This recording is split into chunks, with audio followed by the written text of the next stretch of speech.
All right, hello everyone. Ba-ba-da-ba-ba-bum, ba-da-ba-bum. Ba-ba-da-ba-ba-bum, ba-da-ba-bum. Ba-da-ba-ba-da-ba-ba-doo. Hi, how you doing? How you doing, huh? How are you? Greetings, diadems, jacants, BK. Howdy, howdy, hi. I am here enjoying a name brand soda. I guess I'm still Boomer Matt. So if you are a subscriber, you too can be a boomer with some zero sugar soda, whether or not it's generic, although extra points to you if it is. Yeah, there we go, Kevin. Kevin, are you also a boomer?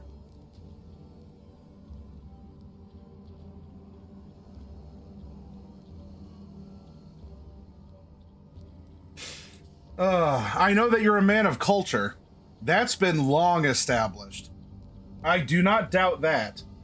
I do not doubt that. For any of you who do not know, Kevin is a man of letters, a man of quality, and a man of culture. So, wench kiss to you, Kevin.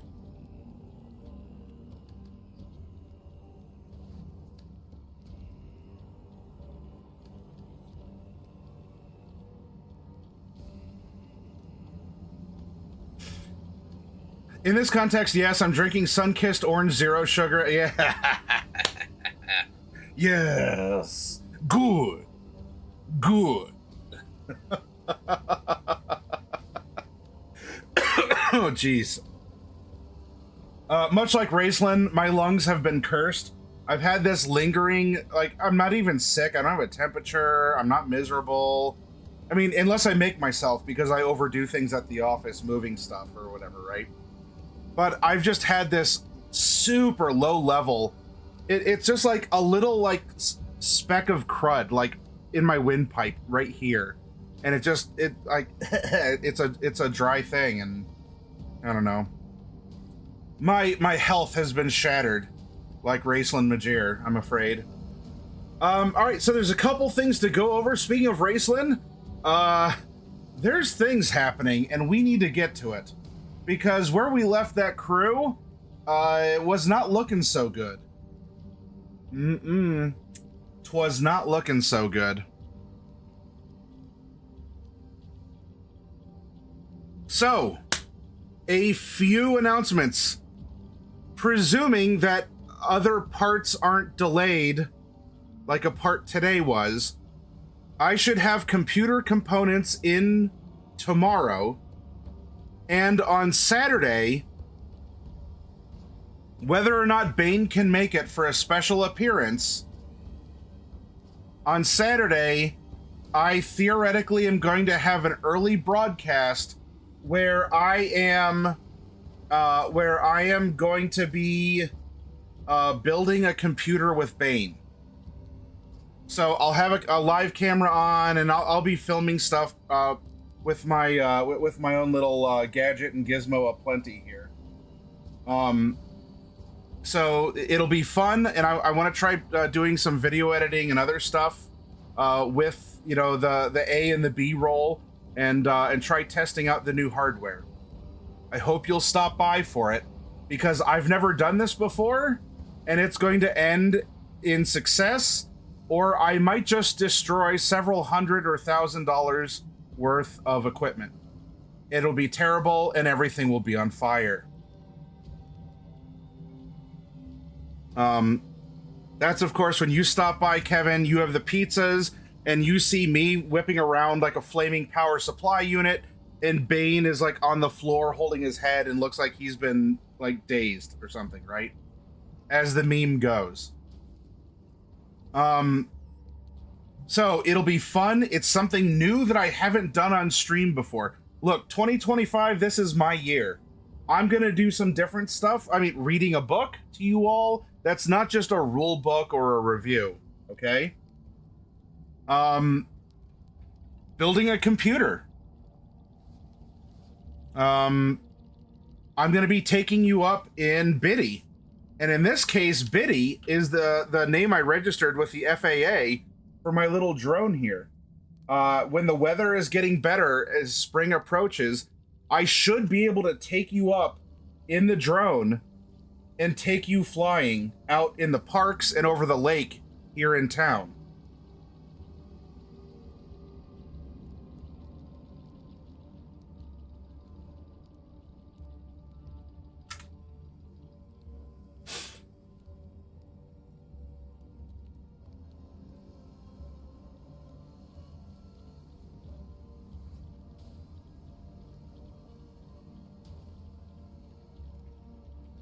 A few other things for those of you who are here. Also, for whoever is watching over on YouTube, hello.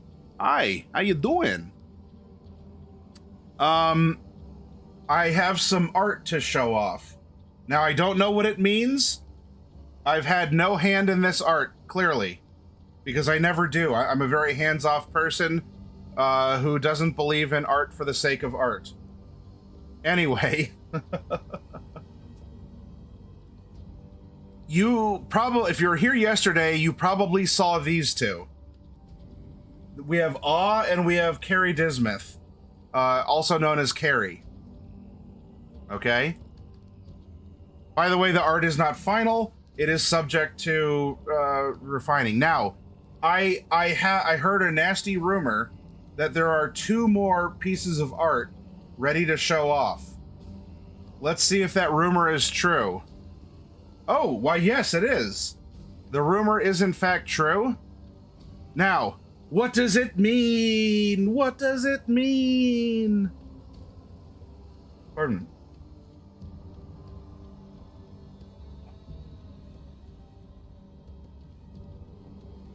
What is going on in these pictures?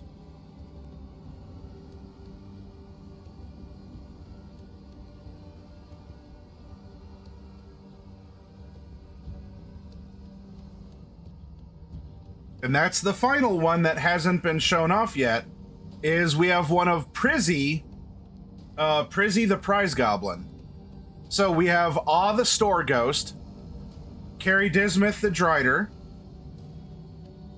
the Glooblin. It is what its name also is. Whatever. The Glooblin and Prizzy. What does it mean?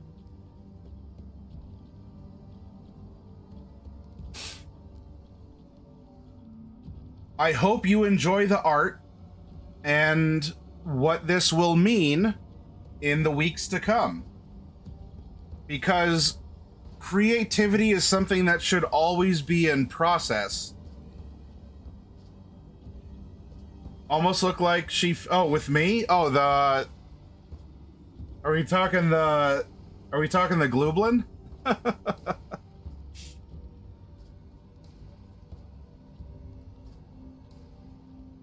Well. Especially now, I really need to shave. Kevin? Bro? I'm so scruffy. I am such a scrub lord right now. It is crazy. But yeah, hopefully you enjoy what you see, as there will be continued improvement and refinement, and then finally, oh, it's happening! The thing will occur.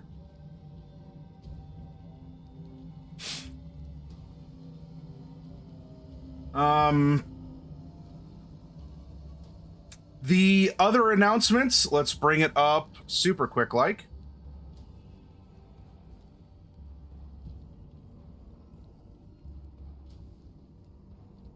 We have Discord, where I was... I continued my soapbox from last night, because I'm over here and I'm looking at all of these really inexpensive graphics cards being shipped out of China from a newly made account with 0 sales. And I'm like, yeah, okay, sure. And then there's others where, this is an established account, and that's fine. But if people are going to feed the scalpers, without trying to fly too close to the sun and burn myself, I've been slowly driving the cost. I've been slowly driving the cost of cards up. Because if you're willing to feed the trolls, then I want them to have a bountiful meal. And in this case, the scalper can thank me for making the prices crazier. Like, there's obviously a certain point at which I'm going to nope out because I don't want to fly too close to the sun. And I actually don't want to be the one caught holding, the hot potato, so to speak. But after going through the insanity, I was over on eBay. If you want to watch, go to last night's VOD and watch the beginning. And watch as I'm scrolling through, looking at these graphics cards. And I'm explaining the state of things right now. And why I chose a very poor time to build a computer. If any of you out there are looking to do that, oh, criminy. What an absolute poo show it has been. Aside from that, for those of you that are subscribers, or server boosters, you have access to Bardic Media and Verbal Components in the Epic Heroes channel, and behind the screen where I've been streaming, playing some Phasmophobia or some other things. This is a special thank you for those of you who have gone above and beyond. I do some extra stuff there. It is not NSFW, but it is less restrictive than the PG-13 you'll find in the other channels. Think of it, maybe you see older teen on, manga or something. It might be like 16 plus, soft R rating, a soft R. And if you're a subscriber and on Discord and you don't see this, you got to make sure that Twitch and Discord are linked. You have to hook them up. But there should be, I'll show real quick. In Bardic Media, you could drop some F-bombs, you could be a little spicier. Again, this is not NSFW, but it is for the adults in the room. It's the store after hours, Usual hours are closed. Mom and the 10-year-olds have gone home to eat dinner, go to bed, or whatever, right? And the mature crowd, by that probably the immature crowd, are left for a little while, while the shopkeep is counting the till very slowly. You want to get that one last round of magic in. And you want to be able to, burp, fart, and cuss. Then this is the place to be able to do so. It's not. Remember, it is not NSFW. So if you're there and you're posting boobs or whatever, like, we're gonna have to talk. Not that they offend me, but this is not an NSFW server. There's definitely places to go for that. I don't know any, of course, because I'm as pure as the wind-driven snow. Uh-oh.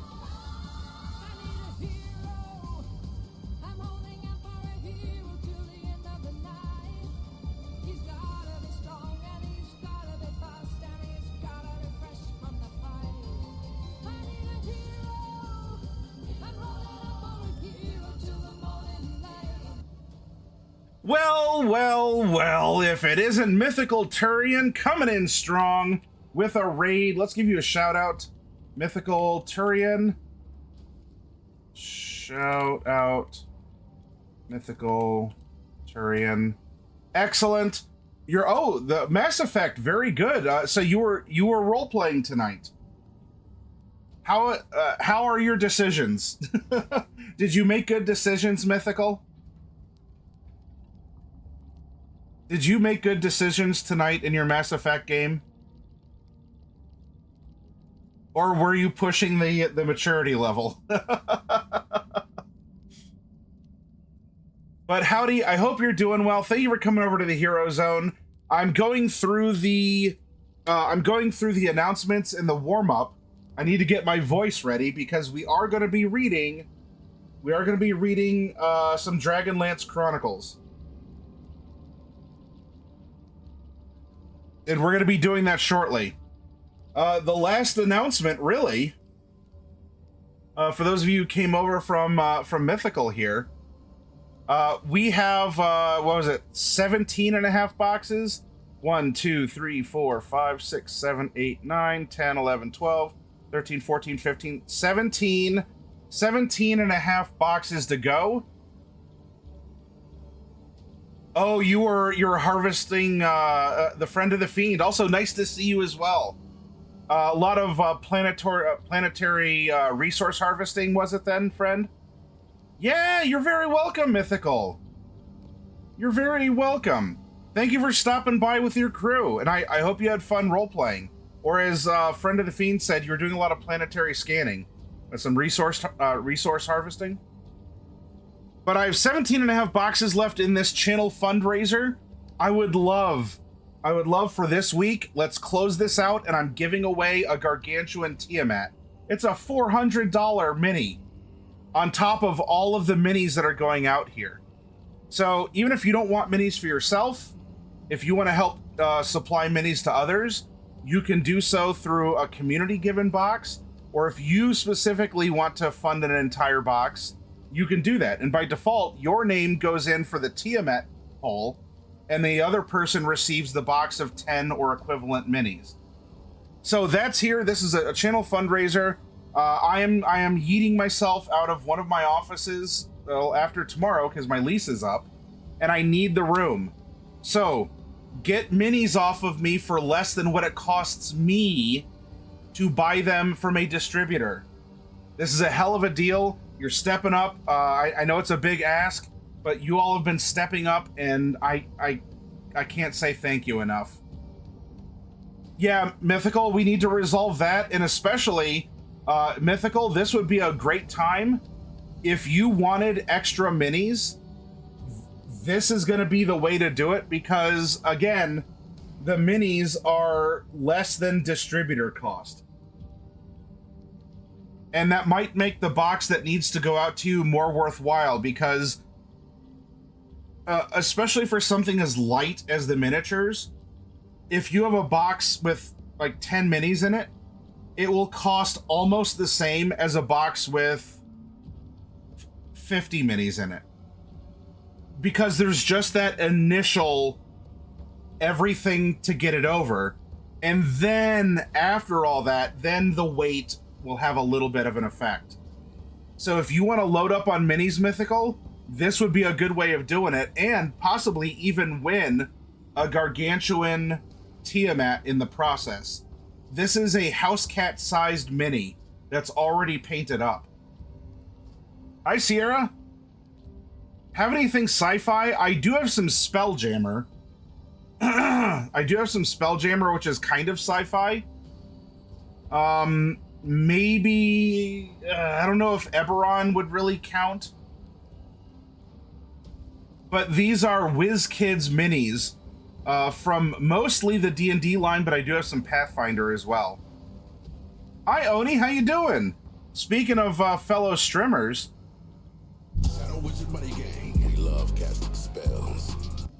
Sierra. Community box stopped up. Well, it looks like we're going to have a giveaway then. Edit.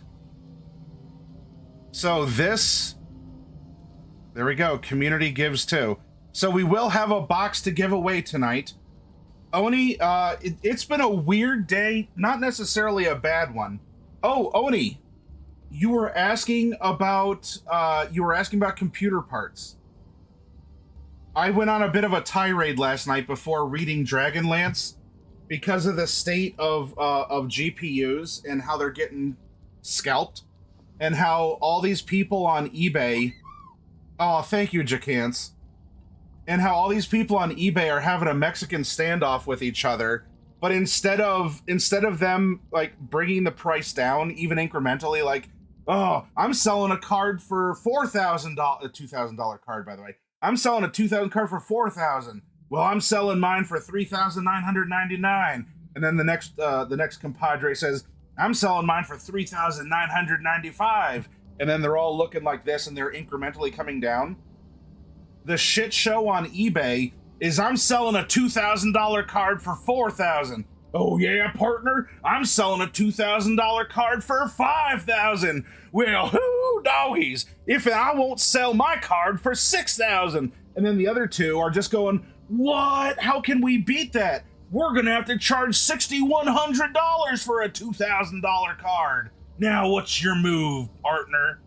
It's been an absolute crazy shit show on eBay for people trying to scalp these cards. And, I mean, pardon my French, I know we're within PG-13, but that's the only way I can express myself. Now, what happened though, Oni, because I told you the only thing I was missing was a graphics card. Mech Frog is here too?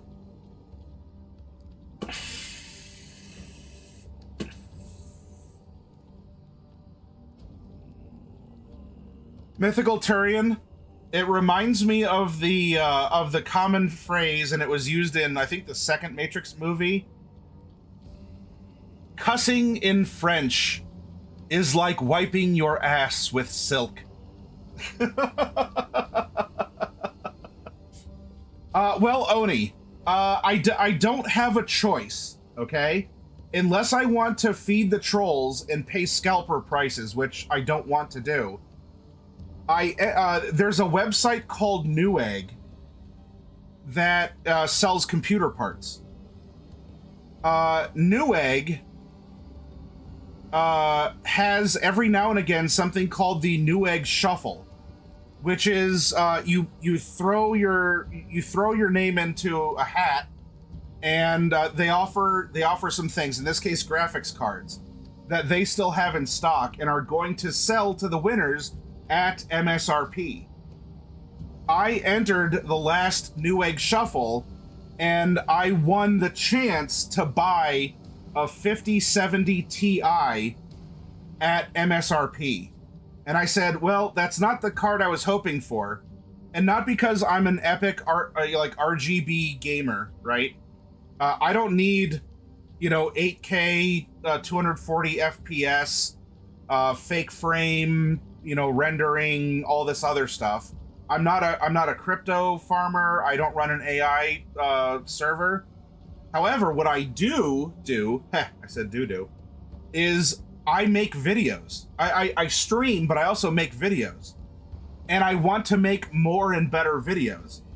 So I'm kind of stuck with an NVIDIA card because of the NVENC, the encoding that they have, because AMD doesn't compete there, and Intel is like, oh, hey guys, we're making video cards too, which is cool. I like the competition, but Intel is just getting into, let's make like solid mid-tier video game cards, and bless them for doing that.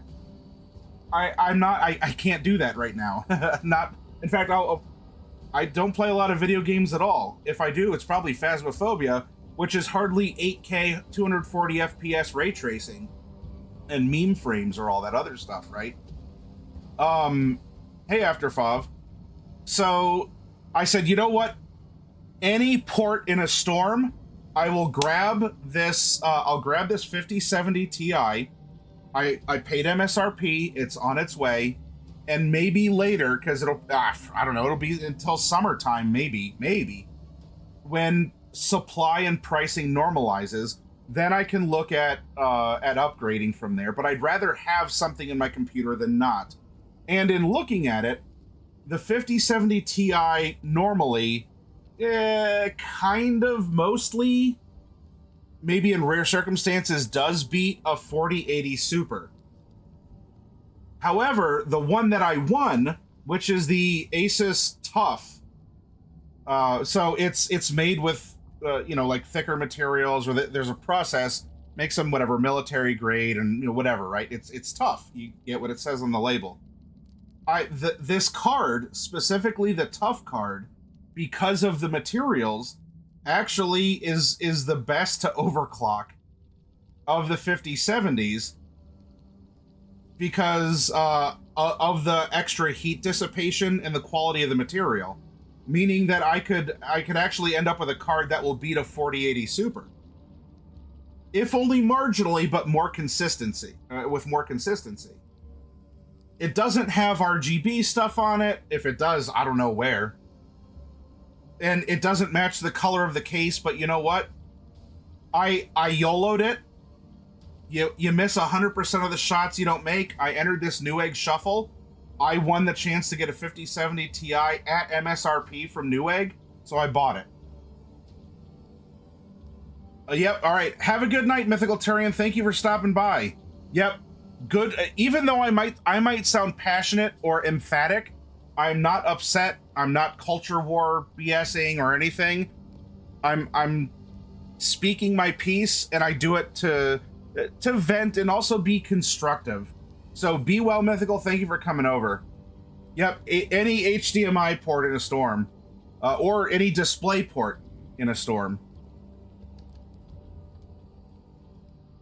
But although after FOV, I've been looking at B&H Photo, because B&H also has computer supplies.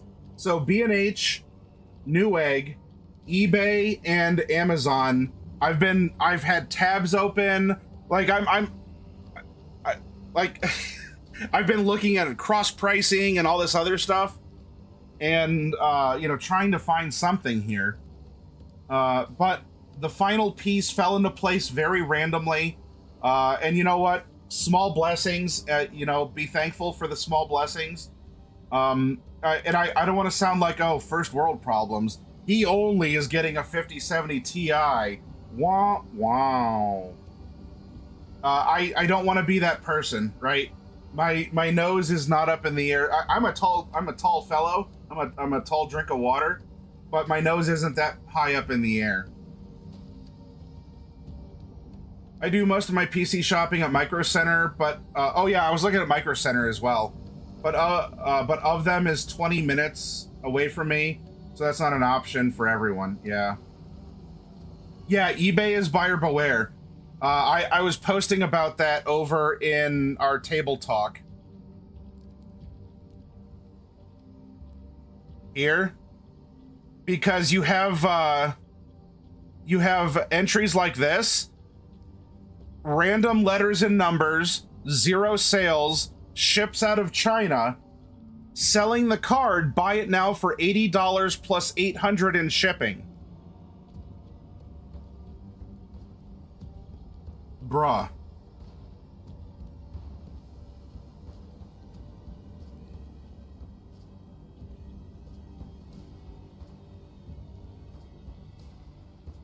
So if this is fake, is the seller gonna pay for that $800 to return the card back, or is the like, am I gonna have to pay $800, or or how's that gonna work?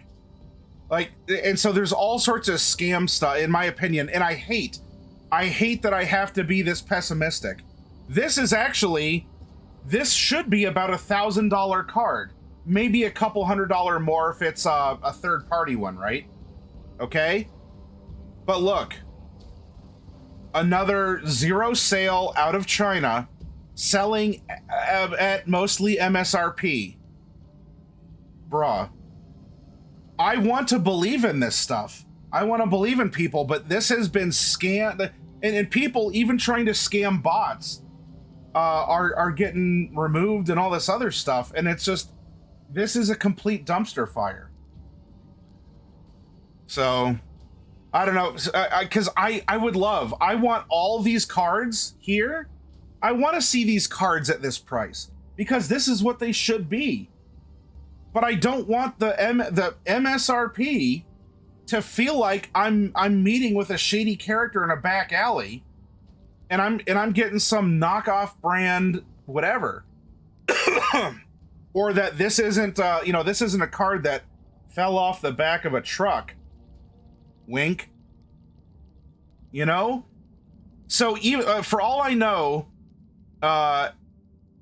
in Shalinki with 0 sales, this could actually be a very altruistic, wise, wonderful, and compassionate person shipping from Greater China.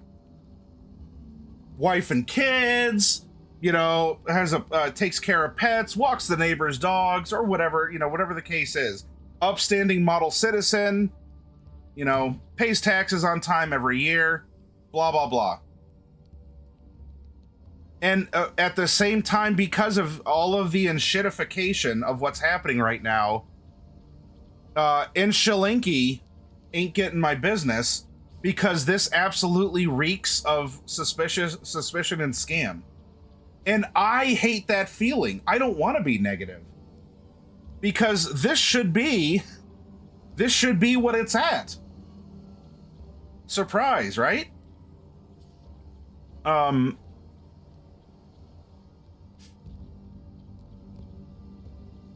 Oh, thank you, you will. This is a handmade one.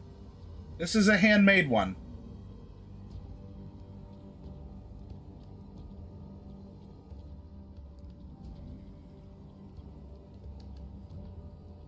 So, and then of course, for people here, I don't know this person. Twist XFX. 101 sales. This seems like a real person. It says sold other things. And the cost was low. But if people are going to get on here and drive the prices up,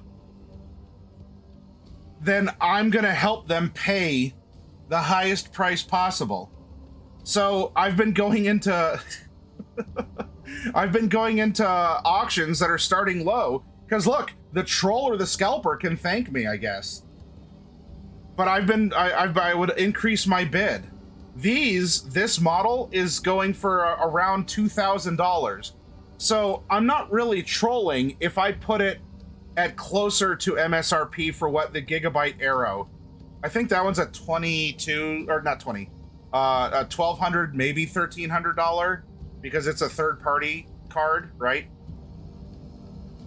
But this is still over it. Well, you know what? In this case, if someone's going to feed the trolls, I'm going to help raise the price up. And so I've been incrementally bidding this up so that people can think about it. Though I have to be careful, because I don't want to fly too close to the sun, and then I'm stuck holding heavy bags, or I have the hot potato. So I'm not trolling, and what I'm doing isn't destructive. I'm not sending out negative messages.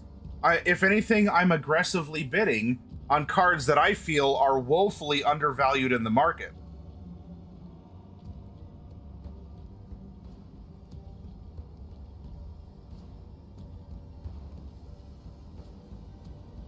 Anyway, let's close out Discord.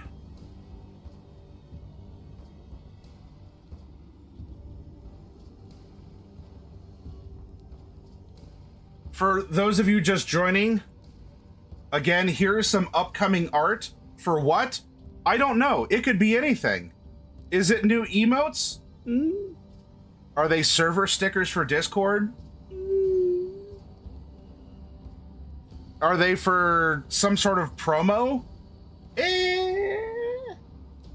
Your guess is as good as mine. All right. But hopefully you enjoy even the rough sketches, okay? This channel is about communication and creativity. Creativity should be on display. Art, conversation, and exchange of ideas. Asking and answering questions. That's what keeps the plate spinning. That's what keeps things moving and grooving. And so hopefully you all enjoy whatever this is. And if you have a guess, you're welcome to say so. Now, we will have a box giveaway a little bit later thanks to Sierra putting us over that limit. So we will have one. And in fact, I will put that up on our Discord.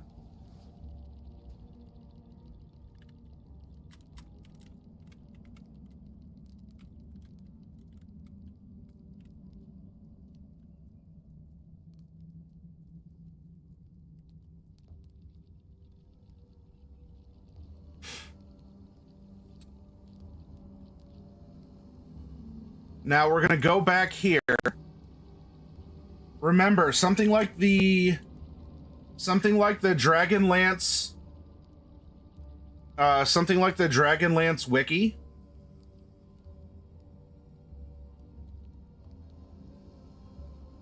Great information. If you love what's happening here and you want to know more, these are great resources. However, please be careful because you are going to have a ton of spoilers on a wiki or some other similar website, okay? All right, what I'm gonna actually, I will read. Give me a moment because I actually drank all of my I drank all of my drink. Let me grab a soda, a non-caffeine one this time, because I don't want to be wired too late. I'm going to grab something to keep the old voice box slick and going strong. We have a fight with a dragon coming up, okay? This is getting pretty intense. I will be right back. Hold on tight, okay? And then we're going to start reading, and yes, I am supplying the voices.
All right, I have returned.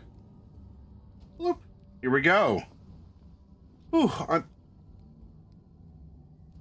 though the hat's got to come off, at least until I reposition the fan, because it's doing a very good job of holding heat on my head. And ooh, yeah, it was toasty. It was toasty. All right, where were we? Ah, yes. Ah, yes.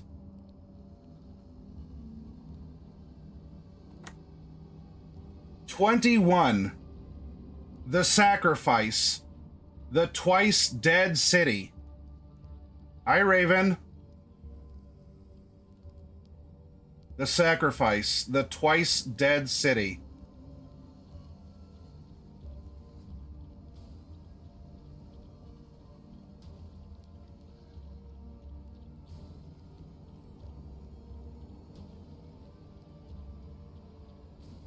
"Despair blacker than the darkness blinded Tanis.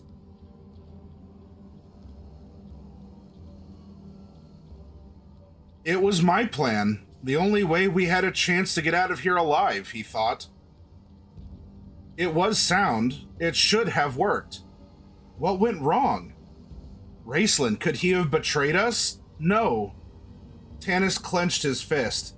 No, damn it.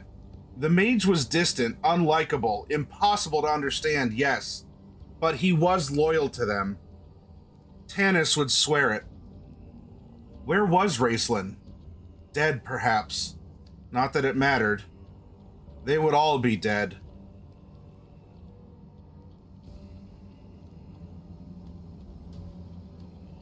Tanis! The half-elf felt a firm grasp on his arm and recognized Sturm's deep voice.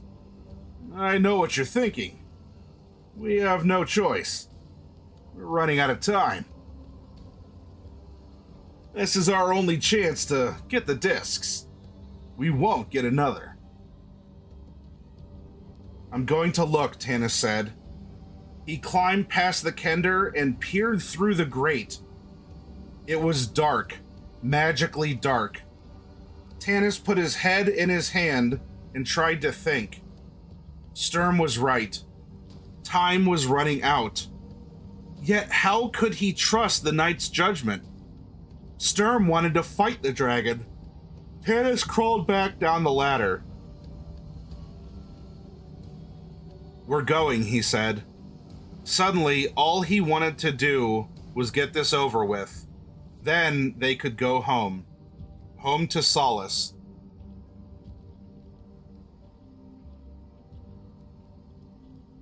No, Tass. He grabbed hold of the kender and dragged him back down the ladder. The fighters go first, Sturm and Karamon. Then the rest. But the knight was clearly shoving past him eagerly, his sword clanking against his thigh. We're always last, Tasselhoff sniffed, shoving the dwarf along. Flint climbed the ladder slowly, his knees creaking.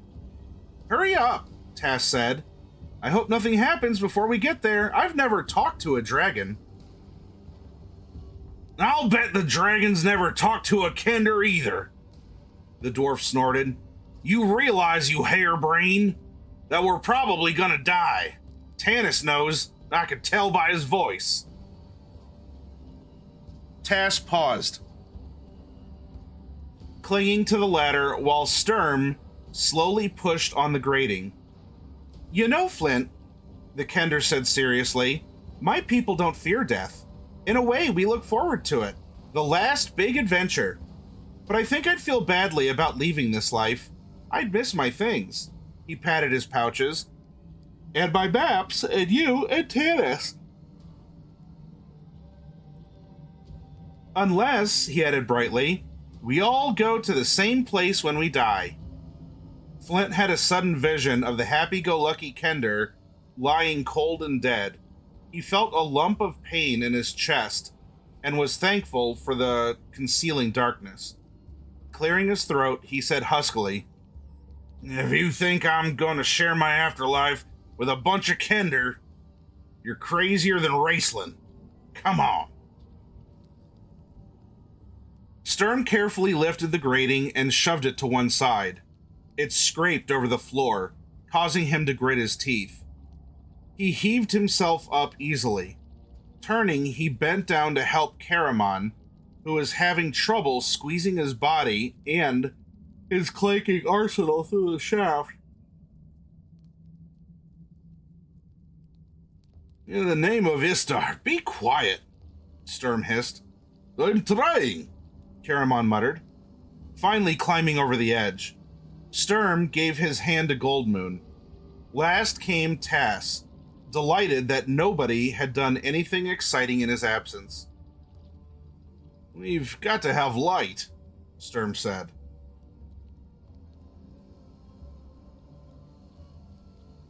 Light? Replied a voice as cold and dark as winter midnight. Yes, let us have light. The darkness fled instantly. The companions saw they were in a huge domed chamber that soared hundreds of feet into the air. Cold gray light filtered into the room through a crack in the ceiling, shining on a large altar in the center of the circular room. On the floor surrounding the altar were masses of jewels, coins, and other treasures of the dead city. The jewels did not gleam, the gold did not glitter. The dim light illuminated nothing except a black dragon perched on top of the pedestal like some huge beast of prey. Feeling betrayed? The dragon asked in conversational tones. A mage betrayed us. Where is he? Serving you? Sturm cried fiercely, drawing his sword and taking a step forward. Stand back, foul knight of Salamnia. Stand back, or your magic user will use his magic no more. The dragon snaked her great neck down and stared at them with gleaming red eyes. Then, slowly and delicately, she lifted one clawed foot. Lying beneath it on the pedestal was Raceland. Raced! Caramon roared and lunged for the altar. Stop, fool! The dragon hissed. She rested one pointed claw lightly on the mage's abdomen.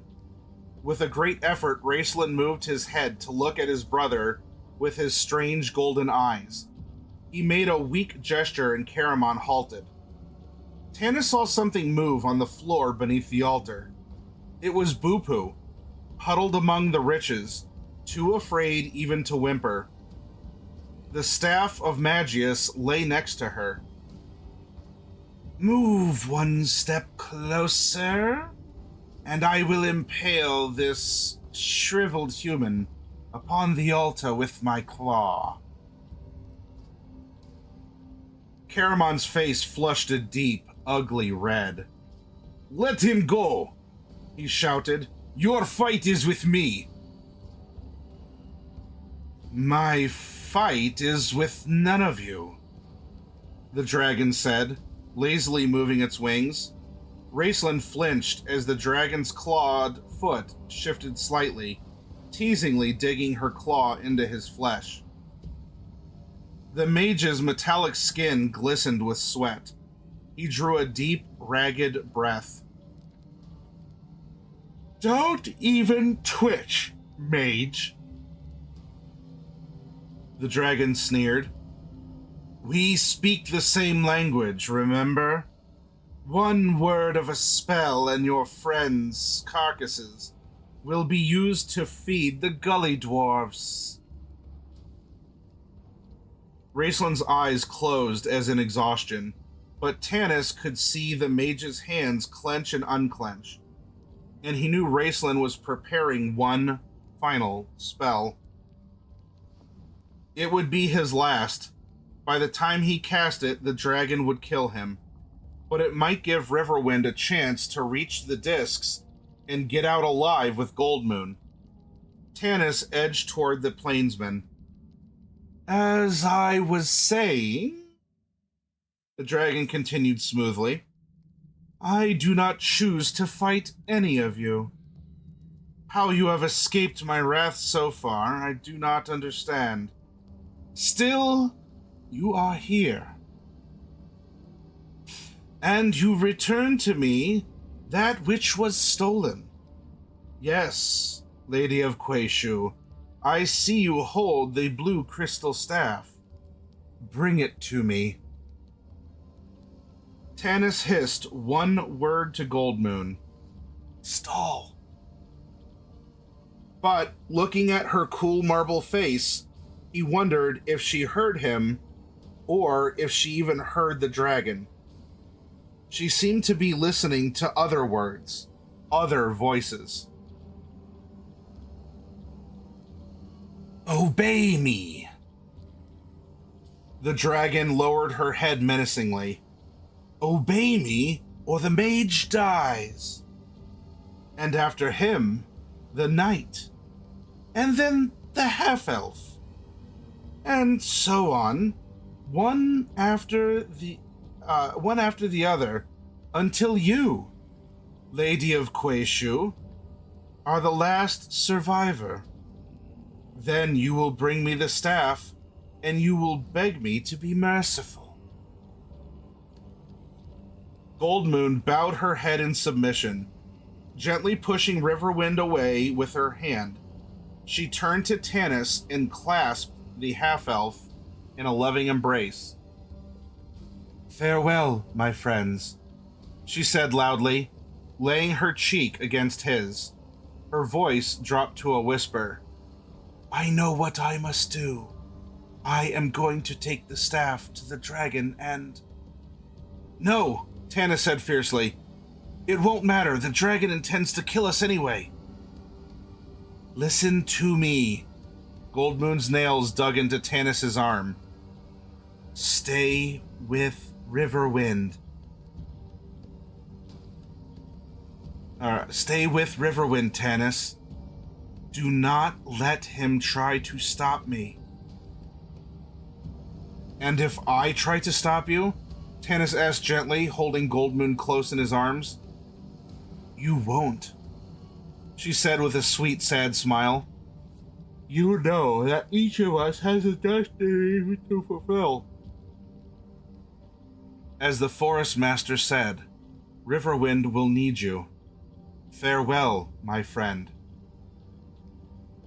Goldmoon stepped back, her clear blue eyes on Riverwind, as though she would memorize every detail to keep with her throughout eternity. Realizing she was saying goodbye, he started to go to her. Riverwind, Tanis said softly. Trust her. She trusted you all those years. She waited while you fought the battles. Now it is you who must wait.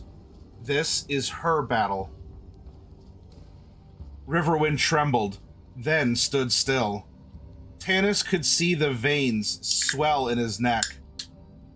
His jaw muscles clench. The half-elf gripped the plainsman's arm. The tall man didn't even look at him. His eyes were on Goldmoon. What is the delay? The dragon asked. I grow bored. Come forward. Goldmoon turned away from Riverwind. She walked past Flint and Tasselhoff. The dwarf bowed his head. Tass watched wide-eyed and solemn. Somehow this wasn't as exciting as he had imagined. For the first time in his life, the Kender felt small and helpless and alone. It was a horrible, unpleasant feeling, and he thought death might be preferable. Goldmoon stopped near Caramon, put her hand on his arm.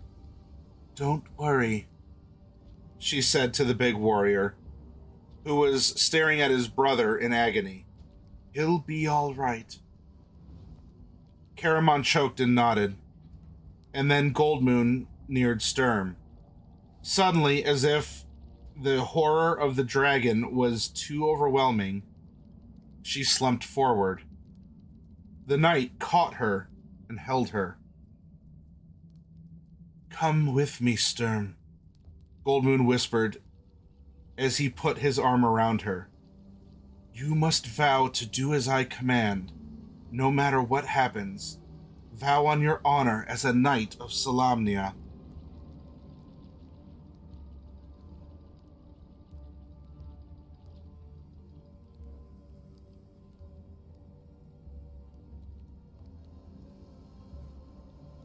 Sturm hesitated. Goldmoon's eyes, calm and clear, met his. Vow, she demanded, or I go alone. I vow, lady, he said reverently. I will obey. Goldmoon sighed thankfully. Walk with me. Make no threatening gesture. Together, the barbarian woman of the plains and the knight walked toward the dragon. Raceland lay beneath the dragon's claw, his eyes closed, preparing himself mentally for the spell that would be his last. But the words to the spell would not form out of the turmoil in his mind. He fought to regain control. I am wasting myself, and for what? Raceland wondered bitterly. And I'm not doing his voice because he's wondering. That's inner monologue. He doesn't sound raspy and sick in his own mind. Raceland wondered bitterly. To get these fools out of the mess they got themselves into. They will not attack for fear of hurting me, even though they fear and despise me. It makes no sense, just as my sacrifice makes no sense. Why am I dying for them when I deserve to live more than they?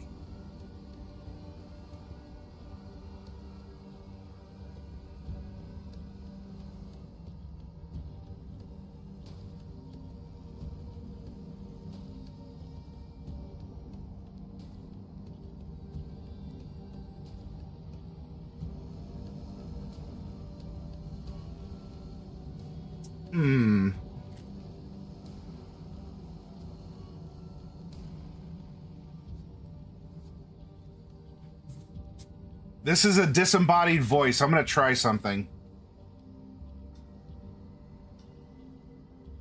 It is not for them you do this. A voice answered him. Raceland started, trying to concentrate, to catch hold of the voice. It was a real voice, a familiar voice, but he couldn't remember whose it was or where he had heard it. All he knew was that it spoke to him in moments of great stress. The closer to death he came, the louder was the voice. It is not for them that you make this sacrifice, the voice repeated. It is because you cannot bear defeat. Nothing has ever defeated you, not even death itself. Raceland drew a deep breath and relaxed. He did not understand the words completely, just as he could not remember the voice. But now the spell came easily to his mind. Estel Arank, he murmured, feeling the magic begin to course through his frail body. Then another voice broke his concentration, and this voice was a living voice speaking to his mind. He opened his eyes, turned his head slowly, and stared into the chamber at his companions. The voice came from the woman, barbarian princess of a dead tribe. Raceland looked at Goldmoon as she walked toward him, leaning on Sturm's arm. The words in her mind had touched Raceland's mind. He regarded the woman coldly, detachedly. His distorted vision had forever killed any physical desire the mage might have.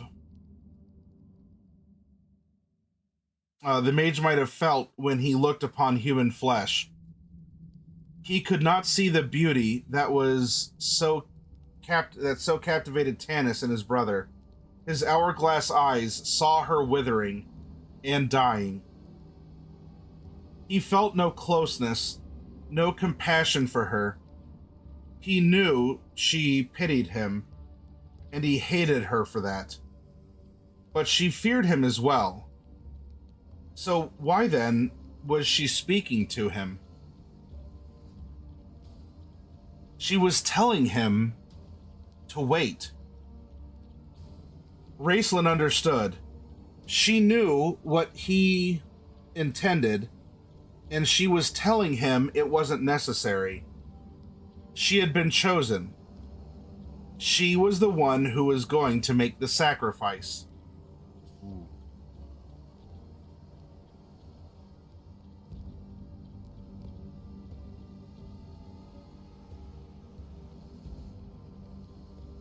He watched Goldmoon with his strange golden eyes as she drew nearer and nearer, her own eyes on the dragon. He saw Sturm moving solemnly beside her, looking as ancient and noble as old Huma himself. What a perfect cat's paw Sturm made, the ideal participant in Goldmoon's sacrifice. But why had Riverwind allowed her to go? Couldn't he see this coming? Raceland glanced quickly at Riverwind. Ah, of course. The half-elf stood by his side, looking pained and grieved, dropping words of wisdom like blood, no doubt. The barbarian was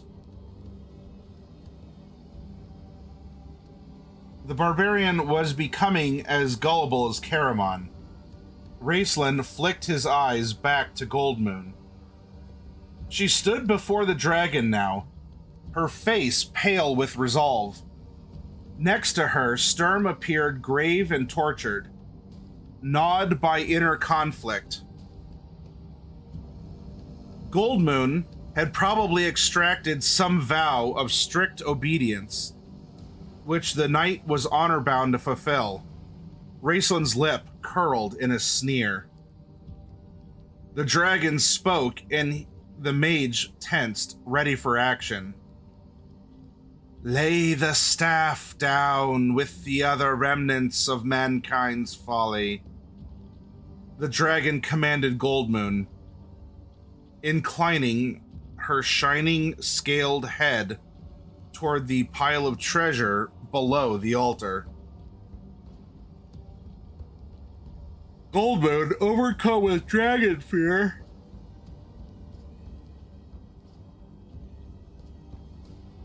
did not move. She could do nothing but stare at the monstrous creature. Trembling Sturm. Wait, what's the pacing of this? Goldmoon had okay, so there was that.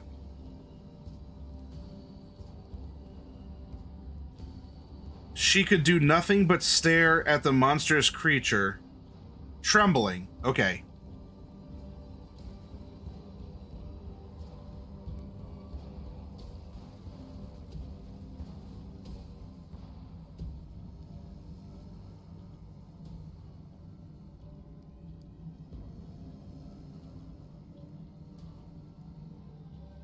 Then, the creature, comma, trembling, period. Next sentence. Sturm, next to her, searched the treasure trove with his eyes, looking for the discs of Mishakal, fighting to control his fear of the dragon. Sturm had not known he could be this frightened of anything. He repeated the code, honor his life, over and over, and he knew it was pride alone that kept him from running away. Goldmoon saw Sturm's hand shake. She saw the knight's face glistening with sweat. "Dear goddess," she cried in her soul, "grant me courage." Then Sturm nudged her. She had to say something, she realized. She had been silent too long.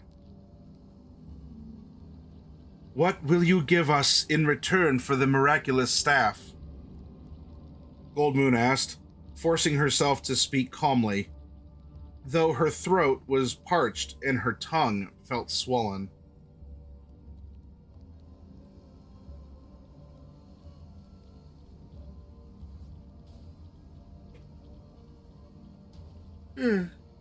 Sorry, I'm not disinterested. All the talking.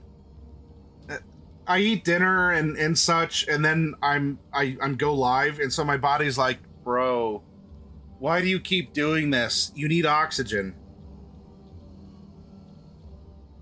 The dragon laughed, shrill, ugly laughter. "What will I give you?" The dragon snaked her head to stare at Goldmoon. "Nothing!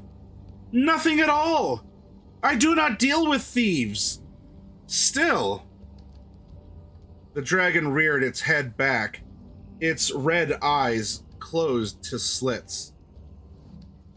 Playfully, she dug her claw into Raceland's flesh. The mage flinched, but he bore the pain without a murmur. The dragon removed the claw and held it just high enough so that they could see the blood drip from it. Meow. Well, hello, speaking of dragons. We have a lovely calico dragon on display for you all. Hey, Coffee Cat. Hope you're doing well.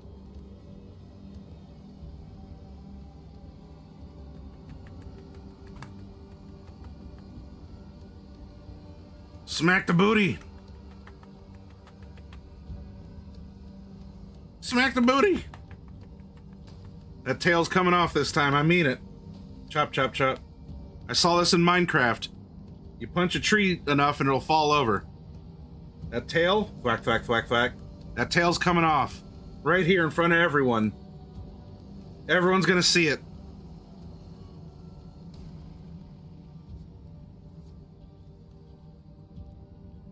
Well, if it was a good reset for you, you're catching up on sleep, you're feeling good, awesome, Coffee Cat.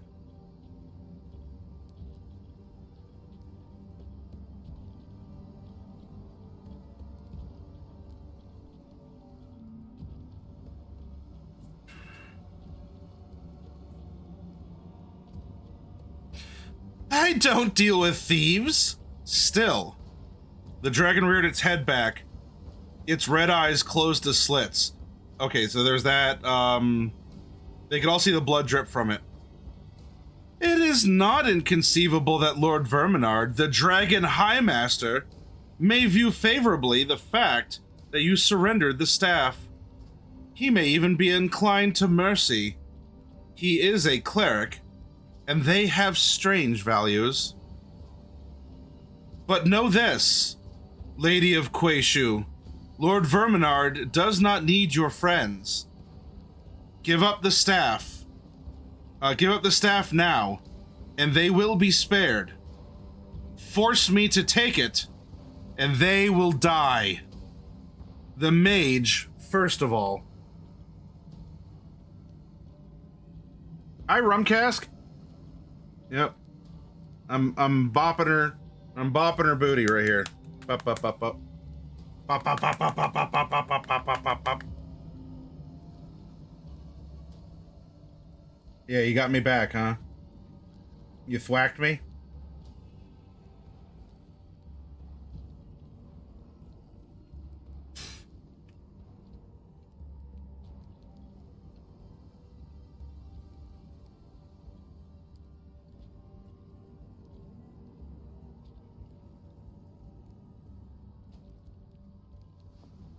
Goldmoon, her spirit seemingly broken, slumped in defeat. Sturm moved closer to her, appearing to console her. I have found the discs, he whispered harshly. He grasped her arm, feeling her quivering with fear. Are you resolved on this course of action, my lady? He asked softly. Goldmoon bowed her head. She was deathly pale but composed and calm. Tendrils of her fine silver golden hair had escaped from the binding and fell around her face, hiding her expression.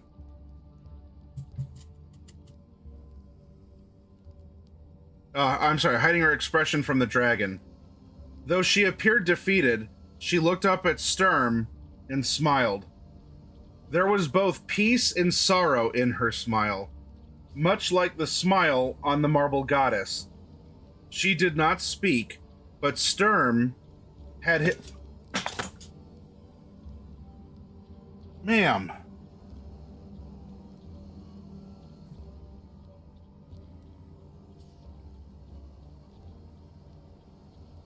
I'm glad that was the empty one.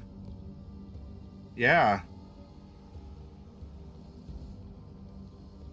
My gosh.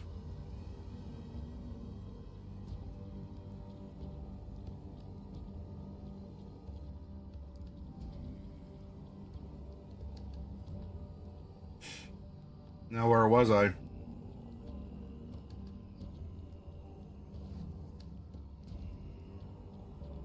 Much like this smile on the marble goddess. She did not speak, but Sturm had his answer. He bowed in submission. May my courage be equal to yours, lady, he said. I will not fail you. Farewell, knight.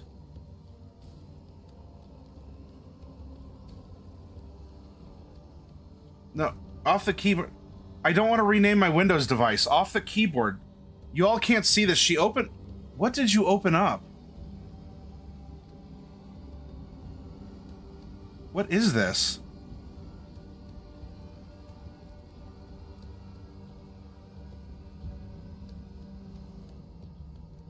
Oh, is this the search? She's been on the K key. It's not showing up for you. She's been in the search window.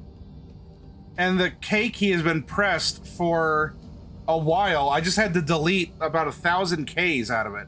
Ma'am, you are a force of destruction, and you're trying to rip your claw out. Okay, well, good luck with that. I wish you well in this endeavor. She's got her like little thumb claw, right? That's like up here on her wrist, and she's pulling at it with her teeth.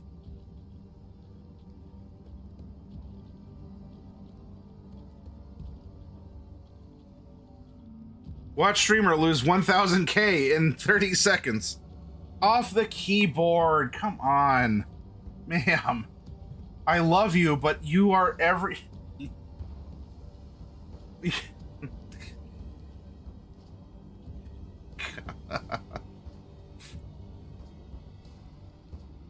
I love you, Nisa, just so you know. Bless your heart.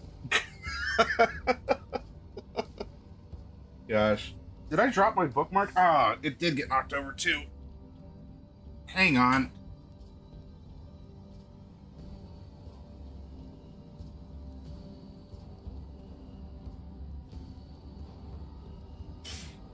She is. Just like Spider-Man, she's a menace.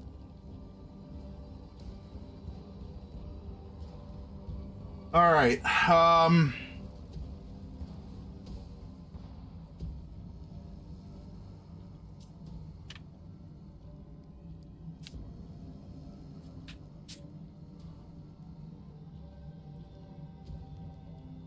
Farewell, knight. Tell Riverwind, Goldmoon faltered, blinking her eyes as tears filled them.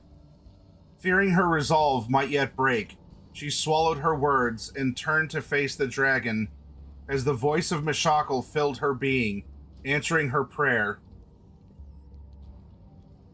Present the staff boldly!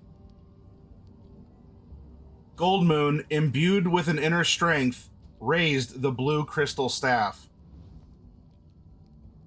"We do not choose to surrender!" Goldmoon shouted, her voice echoing throughout the chamber. Moving swiftly before the startled dragon could react, Chieftain's daughter swung her staff one last time, striking the clawed foot poised above Raceland. The staff made a low ringing sound as it struck the dragon. Then it shattered. A burst of pure, radiant blue light beamed from the broken staff. The light grew brighter, spreading out in concentric waves, engulfing the dragon. Kisanth screamed in rage. The dragon was injured, terribly, mortally. She lashed out with her tail, flung her head about, and fought to escape the burning blue flames.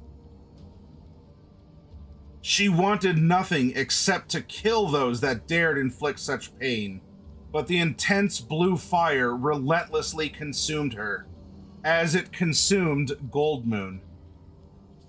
The chieftain's daughter had not dropped the staff when it shattered. She held on to the fragmented end, watching as the light grew, keeping it as close as to the dragon as she could. When the blue light touched her hands, she felt intense, burning pain. Staggering, she fell to her knees, still clutching the staff. She heard the dragon shrieking and roaring above her. Then she could hear nothing but the ringing of the staff. The pain grew so horrible, it was no longer a part of her, and she was overcome with great weariness. "I will sleep," she thought. "I will sleep, and when I waken, I will be where I truly belong." Sturm saw the blue light slowly destroy the dragon. Then it spread along the staff to Goldmoon. He heard the ringing sound grow louder and louder until it drowned out even the screams of the dying dragon. Sturm took a step toward Goldmoon, thinking to wrench the splintered staff from her hand and drag her clear of the deadly blue flame. But even as he approached, he knew he could not save her. Half blinded by the light and deafened by the sound, the knight realized that it would take all his strength and courage to fulfill his oath, to retrieve the discs. He tore his gaze from Goldmoon, whose face was twisted in agony and whose flesh was withering in the fire. Gritting his teeth against the pain in his head, he staggered toward the treasure pile where he had seen the discs. Hundreds of thin sheets of platinum bound together by a single ring through the top. Reaching down, he lifted them, amazed at their lightness. Then his heart almost stopped when a bloody hand reached up from the pile of treasure and grasped his wrist. "Help me!" He could not hear the voice so much as sense the thought. Grasping Raceland's hand, he pulled the mage to his feet. Blood was visible through the red of Raceland's robe, but he did not appear to be seriously injured. At least he could stand. But could he walk? Sturm needed help. He wondered where the others were. He couldn't see them in the brilliance. Suddenly, Caramon loomed up by his side, his armor gleaming in the blue flame. Raceland clutched at him. "Help me find the spellbook," he hissed. "Who cares about that?" Caramon roared, reaching for his brother. "I'll get you out of here!" Raceland's mouth twisted so in fury and frustration that he could not speak. He dropped to his knees and began to search frantically through the pile of treasure. Caramon tried to draw him away, but Raceland shoved him back with his frail hand. And still the ringing sound pierced their ears. Sturm felt tears of pain trickle down his cheeks. Suddenly, something crashed to the floor in front of the knight. The chamber ceiling was collapsing. The entire building shook around them, the ringing sound causing the pillars to tremble and the walls to crack. Then the ringing died, and with it the dragon. Kisanth had vanished, leaving behind nothing but a pile of smoldering ash. Sturm gasped in relief, but not for long. As soon as the ringing sound ended, he could hear the sounds of the palace caving in, the cracking of the ceiling, and the thuds and explosive crashes as huge stone slabs struck the floor. Then, out of the dust and noise, Tanis appeared before him. Blood trickled from a cut on the half-elf's cheek. Sturm grabbed his friend and pulled him to the altar as another chunk of ceiling plummeted near them. "The whole city is collapsing!" Sturm yelled. "How do we get out?" Tanis shook his head. "The only way I know is back the way we came, through that tunnel," he shouted. He ducked as another piece of ceiling crashed onto the empty altar. "That'll be a death trap. There must be another way." "We'll find it," Tanis said firmly. He peered through the billowing dust. "Where are the others?" he asked. Then, turning, he saw Raistlin and Caramon. Tanis stared in horror and disgust as the mage scavenged among the treasure. Then he saw a small figure tugging Raistlin's sleeve. "Bupu." Tanis made a lunge for her, nearly scaring the gully dwarf witless. She shrank back against Raistlin with a startled scream. "Eat." "We've got to get out of here." Oh, actually, hang on. I have perfect music for this. It's called Dungeon Escape.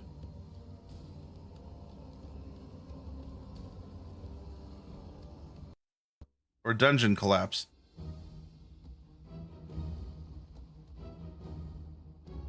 Hi, Hunter. Hi, Capo. Hi, Goblin of Gygaxanor.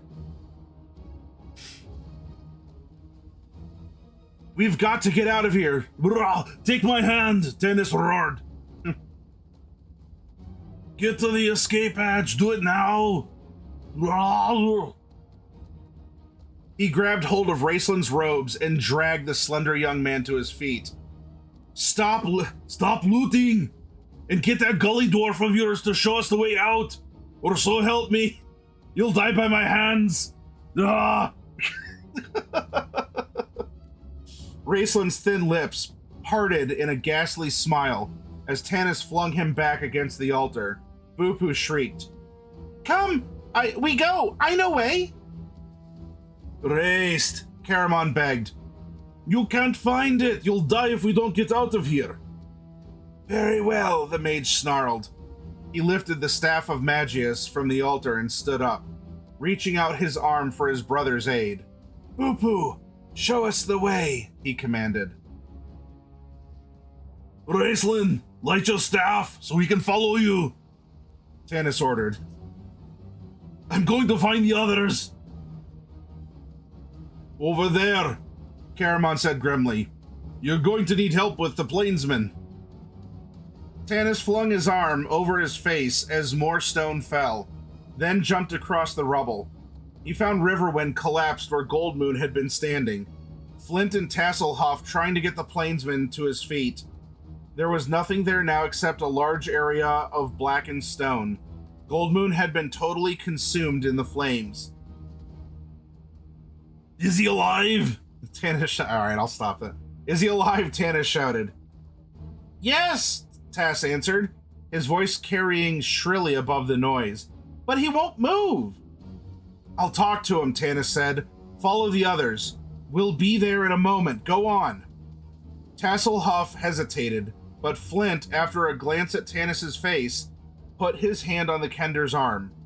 Snuffling, Tass turned and began running through the rubble with the dwarf. Tanis knelt beside Riverwind. Then the half-elf glanced up as Sturm appeared out of the gloom. "Go on," Tanis said. "You're in command now." Sturm hesitated. A column toppled over near them, showering them in rock dust. Tanis flung his body across Riverwind's. "Go on!" he yelled at Sturm. "I'm holding you responsible!" Sturm drew a breath and laid a hand on Tanis' shoulder, then ran toward the light from Raceland's staff. The knight found the others, huddled in a narrow hallway. The arched ceiling above them seemed to be holding together, but Sturm could hear shuddering sounds above. The ground shook beneath their feet, and little rivulets of water were beginning to seep through new cracks in the walls. "Where's Dennis?" Caramon asked. "He'll be along," Sturm said harshly. "We'll wait. A few moments at least." He did not mention that he would wait until waiting had dissolved into death. There was a shattering crack. Water began to gush through the wall, flooding the floor. Sturm was about to order the others out when a figure emerged from the collapsing doorway. It was Riverwind, carrying Tanis' inert body in his arms. "What happened?" Sturm leaped forward, his throat constricting. "He's not..." "He stayed with me," Riverwind said softly. "I told him to leave me. I wanted to die. There, with her. Then, a slab of stone. He never saw it." "Elgarium," Caramon said. "No," Riverwind glared at the big warrior. His arms gripped Tanis' body tighter. "I will carry him. We must go." "Yes, this way, we go now," urged the gully dwarf. She led them out of the city that was dying a second time. They emerged from the dragon's lair into the plaza, which was rapidly being submerged as Nusi poured into the crumbling cavern. The companions waded across, holding on to each other to keep from being swept away in the vicious current. Howling gully dwarves swarmed everywhere in a state of wild confusion, some getting caught in the current, others climbing up into the top stories of shaking buildings, still others dashing down the streets. Sturm could think of only one way out. "Go east," he shouted, gesturing down the broad street that had led to the waterfall. He looked anxiously at Riverwind. The dazed plainsman seemed oblivious to the commotion around him. Tanis was was unconscious, not suspicious. Tanis was unconscious, maybe dead. Fear chilled Sturm's blood, but he forcibly suppressed all emotions. The knight ran ahead, catching up with the twins. "Our only chance is the lift," he yelled. Caramon nodded slowly. "It will mean a fight." "Yes, damn it," said Sturm in exasperation, envisioning all the Draconians trying to leave the stricken city. It will mean a fight. You got any better ideas?" Caramon shook his head. At a corner, Sturm waited to herd his limping, exhausted band in the right direction. Peering through the dust and mist, he could see the lift ahead of them. It was, as he had foreseen, surrounded by a dark, writhing mass of Draconians. Fortunately, they were all intent on escape. They had to strike quickly, Sturm knew, to catch the creatures off guard. Timing was critical. He caught hold of the Kender as Tass scurried past.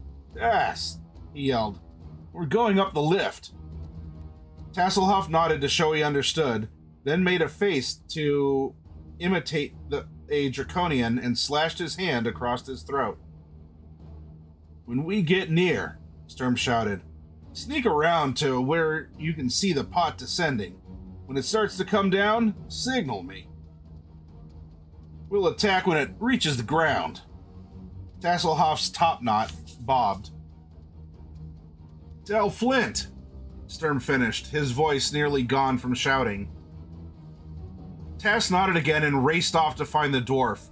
Sturm straightened his arching back with a sigh and continued on down the street. He could see about 20 or 25 Draconians gathered in the courtyard, watching for the pot that would carry them to safety to begin its descent. Sturm imagined the confusion up on the top, Draconians whipping and bullying the panic-stricken gully dwarves, forcing them into the lift. He hoped the confusion would last. Sturm saw the brothers in the shadows at the edge of the courtyard. He joined them, glancing up nervously as a stone slab crashed down behind them. As Riverwind staggered out of the mist and dust, Sturm started to help him, but the plainsman looked at the knight as if he had never seen him before in his life. "Bring Tanis over here," Sturm said. "You can lay him down and rest a moment. We're going up the lift and we'll have a fight on our hands. Wait here. When we signal, do what you want, or do what you must," Riverwind interrupted coldly. He laid Tanis's body gently on the ground and slumped down beside him, burying his face in his hands. Sturm hesitated. He started to kneel down by Tanis as Flint came to stand by his side. "Go on, I'll check on him," the dwarf offered. Sturm nodded thankfully. He saw Tasselhoff skitter across the courtyard and into a doorway. Looking toward the lift, he saw the Draconians yelling and cursing into the mist as if they could hurry the pot's descent. Flint poked Sturm in the ribs. "How are we gonna fight all them?" he shouted. "We're not. You're gonna stay here with Riverwind and Tanis," Sturm said. "Garamon and I can handle this," he added, wishing he believed it himself. "And I," whispered the mage. "I still have my spells." The knight did not answer. He distrusted magic, and he distrusted Raceland. Still, he had no choice. Caramon would not go into battle without his brother by his side. Tugging at his mustaches, Sturm restlessly loosened his sword. Caramon flexed his arms, clenching and unclenching his huge hands. Raceland, his eyes closed, was lost in concentration. Bupu, hidden in a niche in a wall behind them, watched everything with wide, frightened eyes. The pot swung into view, gully dwarves hanging from its sides. As Sturm hoped, the Draconians on the ground began to fight among themselves, none wanting to be left behind. Their panic increased as great cracks ran through the pavement toward them. Water rose through the cracks. The city of Zaxaroth would soon be lying at the bottom of Nusi. As the pot touched ground, the gully dwarves scurried over the sides and fled. The Draconians clambered in, hitting and shoving each other. "Now!" the knight yelled. "Get out of my way!" the mage hissed, pulling a handful of sand from one of his pouches. He sprinkled it on the ground and whispered, "Astasak, Sinuralan Krina!" moving his right hand in an arc in the direction of the Draconians.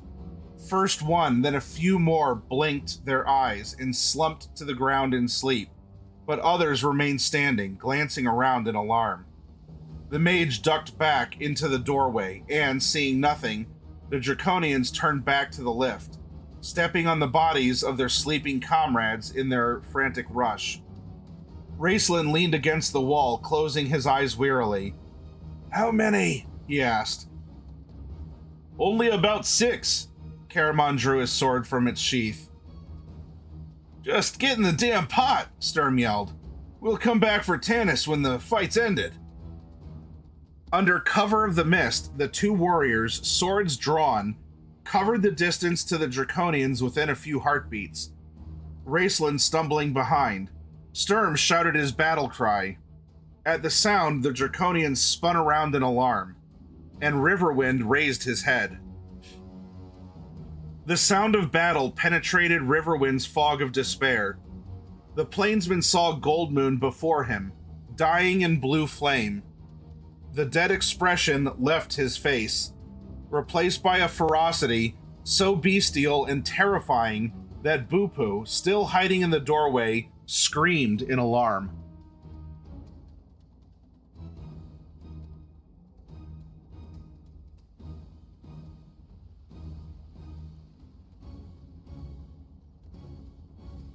Riverwind leaped to his feet. He didn't even draw his sword, but charged forward, empty-handed. He tore into the ranks of the scrambling Draconians like a starving panther and began to kill. He killed with his bare hands, twisting, choking, gouging. Draconians stabbed at him with their swords. Soon his leather tunic was soaked with blood. Yet he never stopped moving among them, never stopped killing. His face was that of a madman. The Draconians in Riverwind's path saw death in his eyes. And they also saw that their weapons had no effect. One broke and ran, and soon another. Sturm, finishing an opponent, looked up grimly, prepared to find 6 more coming at him. Instead, he saw the enemy fleeing for their lives into the mist. Riverwind, covered with blood, collapsed onto the ground. "The lift!" The mage pointed. It was hovering about 2 feet off the ground and started to move upwards. There were gully dwarves in the top pot coming down. "Stop it!" Sturm yelled. Tasselhoff raced from his hiding place and leapt for the edge. He clung, his feet dangling, trying desperately to keep the empty pot from rising. "Caramon, hang on to it!" Oh no, I'm sorry, that wasn't Tass. This is Sturm. "Caramon, hang on to it!" Sturm ordered the warrior. "I'll get Tanis." "I can hold it, but not for long." The big man grunted, grasping onto the edge and digging his feet into the ground. He dragged the lift to a halt. Tasselhoff climbed inside, hoping his small body might add ballast. Sturm ran back swiftly to Tanis. Flint was beside him, his axe in his hands. "He's alive!" the dwarf called as the knight approached. Sturm paused a moment to thank some god somewhere. Then he and Flint lifted the unconscious half-elf and carried him to the pot. They placed him inside, then returned for Riverwind.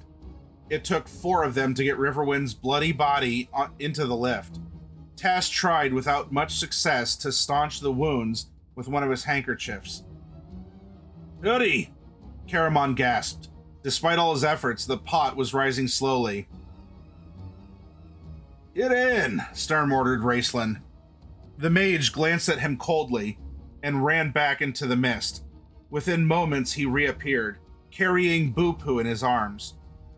The knight grabbed the trembling gully dwarf and flung her into the lift. Boo-Poo, whimpering, crouched on the bottom, still clutching her bag to her chest. Raceland climbed over the side. The pot continued to rise. Caramon's arms were nearly pulled out of their sockets. "Go on," Sturm ordered Caramon, the knight being the last to leave the field of battle as usual. Caramon knew better than to argue. He heaved himself up, nearly tipping the pot over. Flint and Raceland dragged him in. Without Caramon holding it, the pot lunged upward rapidly. Sturm caught hold of it with both hands and clung to the side as it rose into the air. After 2 or 3 tries, he managed to swing a leg over the edge and climbed in with Caramon's help. The knight knelt down beside Tanis and was relieved beyond expression to see the half-elf stir and moan. Sturm grasped the half-elf and held him close. "You have no idea how glad I am to see you back," the knight said, his voice husky. "Riverwind," Tanis murmured groggily. "He's here. He saved your life. He saved all our lives." Sturm talked rapidly, almost incoherently. "We're in the lift going up. The city's destroyed. Where are you hurt?" "Broken ribs, feels like." Wincing in pain, Tanis looked over at Riverwind, still unconscious despite his wounds. "Poor man," Tanis said softly. "Goldmoon, I saw her die, Sturm. There was nothing I could do." Sturm helped the half-elf rise to his feet. "We have the discs," the knight said firmly. "It was what she wanted. What she fought for. They're in my pack. You sure you can stand?" "Yes," Tanis said. He drew a ragged, painful breath. We have the discs, whatever good that will do us. They were interrupted by the shrill screams as the second pot, gully dwarves flying like banners, went past them. The gully dwarves shook their fists and cursed at the companions. Boo-Poo laughed, then she stood up, looking at Raceland in concern. The mage leaned wearily against the side of the pot, his lips moving silently, calling to mind another spell.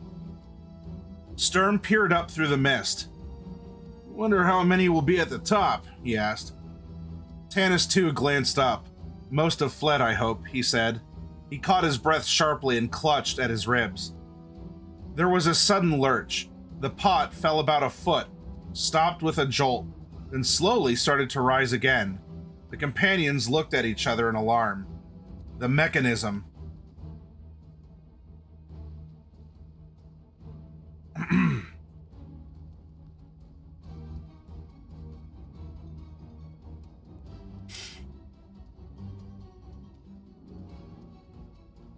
Oh, Goblin, if you have that video or a link to it, I'd like to see it.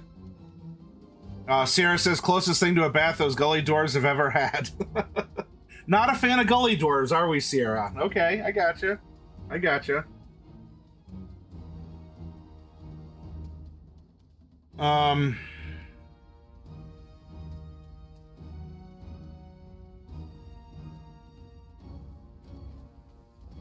Where was I now? Ah, the mechanism, right. It's either starting to collapse or the Draconians have recognized us and are trying to destroy it, Tanis said. There's nothing we could do, Sturm said in bitter frustration. He stared down at the pack containing the discs, which lay at his feet, except to pray to these gods. The pot lurched and dropped again. For a moment it hung, suspended, swaying in the mist-shrouded air. Then it started up, moving slowly, shuddering. The companions could see the edge of the rock ledge and the opening above them.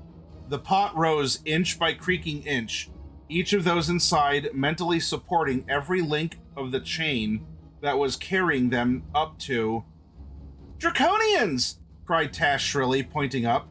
Two Draconians stared down at them as the pot crept closer and closer. Tanis saw the Draconians crouch, ready to jump. They're gonna leap down here! The pot won't hold! Flint rumbled. We'll crash! That may be their intent, Tanis said. They have wings. Stand back, Raceland said, staggering to his feet. Race, don't! His brother caught hold of him. You're too weak. I have strength for one more spell, the mage whispered. But it may not... Sorry, that's actually... It's role-playing. I wasn't coughing. This was Raceland. This is lore accurate.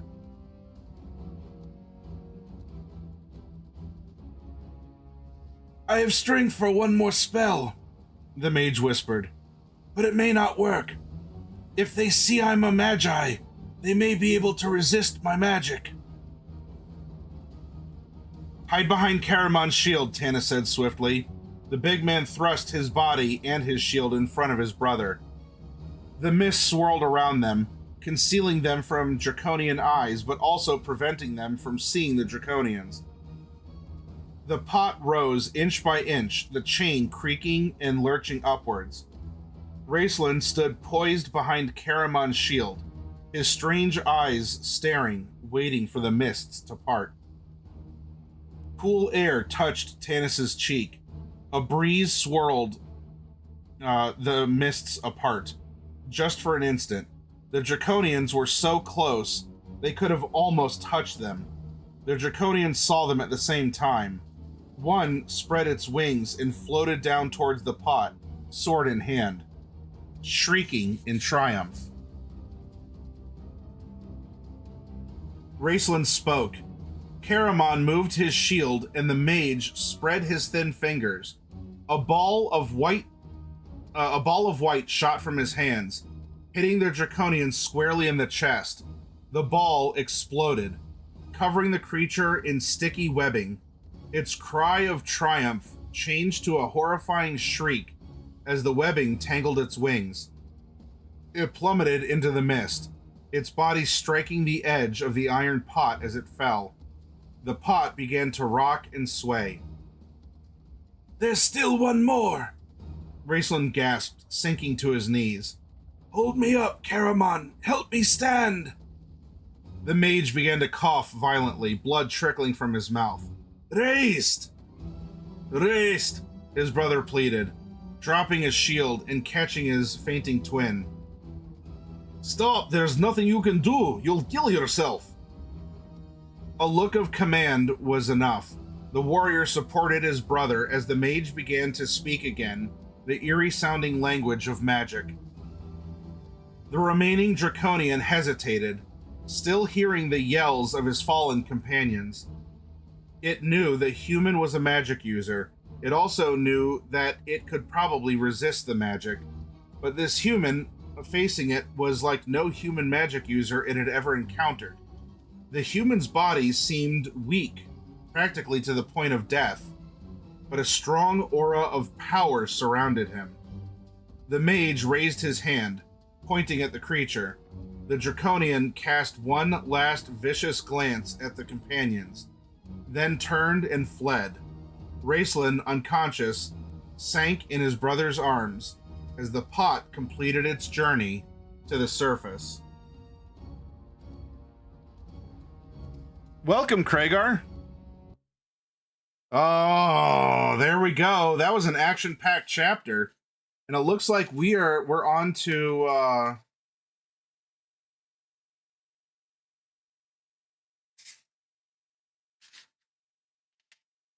ooh. I think we have one more chapter to go before we finish the first book. Well then. Well then. I'm going to get up and stretch, and we're going to go from there. So I want you to hold on tight. Chat, grab my hand. Do it now. Stretch, get a snack, do what you got to do. And then we will,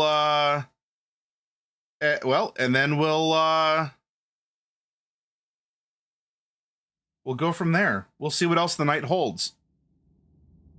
Hold on tight, and I'll be back shortly.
All right, I have returned. Did you miss me? I hope not too much. All right, I've stretched and I've instead of the 7-Up, this was my final one. This was my final one. I'm now switching over here to zero sugar grapefruit squirt.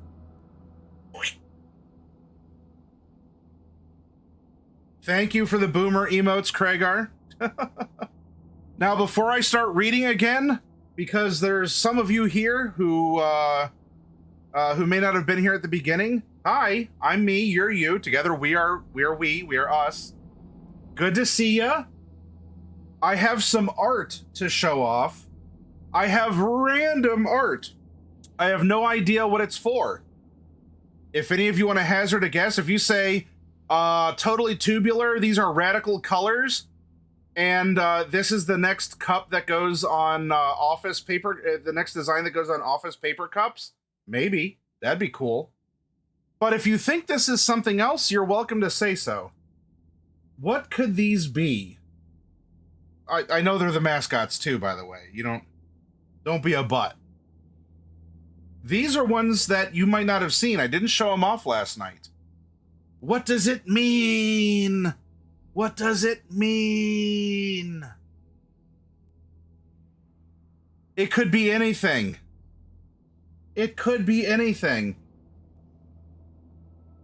Craigar, Black Kevin said that this looks like me, and I said, well, I am getting really scruffy. So clearly the Glublin is imitating me. Finally, the antagonist of the mascots has targeted me for mimicry. And some of you might be familiar with Prizzy the Prize Goblin, one of our emotes. She is the one who gives out prizes. Everyone loves Prizzy for some reason. Yeah, Craigar. A lot of people really like Prizzy the Prize Goblin for one or maybe two reasons. And she is featured in this art series. What does it mean? What could it be?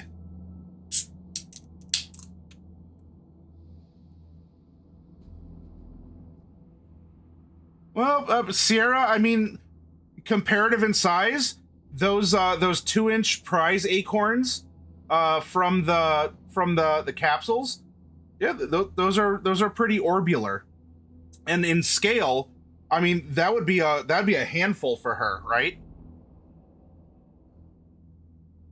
Well, if she is a property owner, that might be. I mean, she might have a pretty large deed for some land somewhere. Yeah, I mean, just look into her eyes.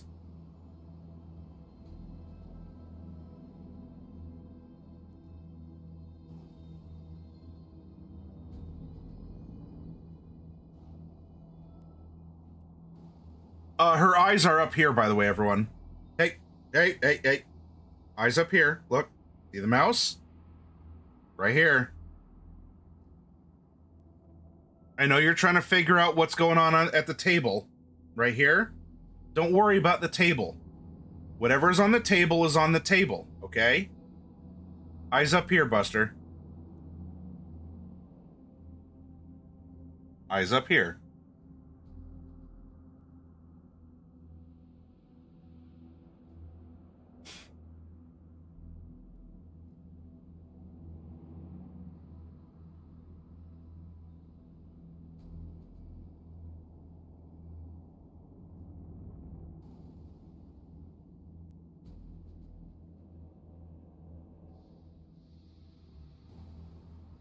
So there's that. And then the other thing to show off is, I guess after this final chapter, we could have our giveaway. And you might say, oh, whoa, what's this? A giveaway? A giveaway for what? As we pop over to Discord, we go to the Adopt-a-thon in Welcome and News. This is a channel fundraiser, and Sierra Echo tonight put us up over that, like brought us to the $25 for the box, there's at least one box going out to someone tonight. And I'll read this final chapter, and then I guess we'll have our giveaway. And we'll make a decision to go from there, okay? I have 17 left. I would love to blow these out this week. This is my final week in the second office. I gotta move stuff. I gotta get it out. I gotta reduce my inventory. Can you please help me reduce my inventory? And I'm offering all this to you at less than the cost it is for me to buy the minis, okay? I will hook you up. You will get minis. I will inundate you with minis. So go over !Discord. Give it a look. It's a PG-13 server. The only time it's not PG-13 is with Bardic Media and Verbal Components. If you're a subscriber or a server booster, this is older teen, soft R rating. It is not NSFW, but the jokes, the memes, the goofs, the gaffs, the japery, right?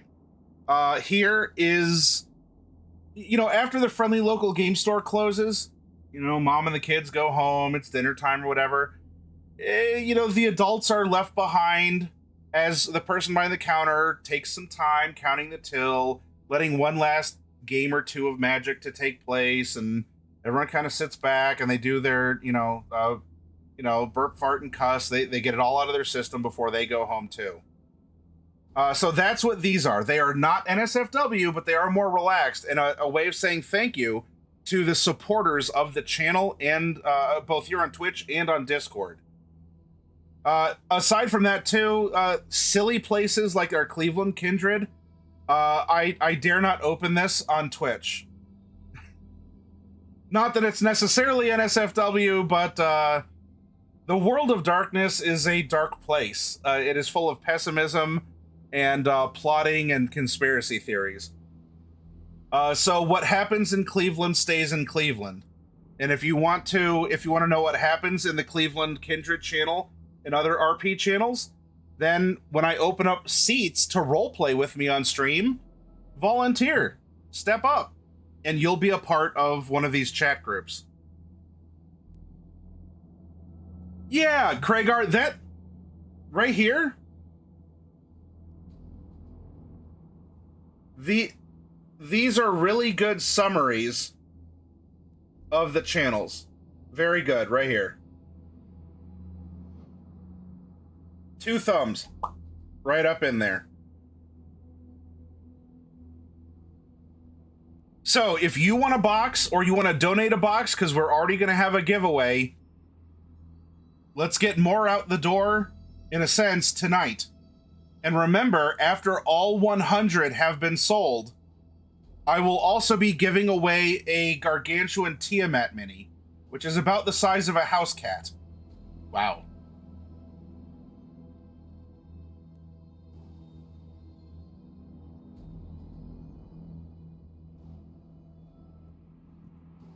Excuse me. Any old who. Let's turn off Discord. Yep. I'm curious to see what's in. I'm looking at the Cleveland Kindred channel.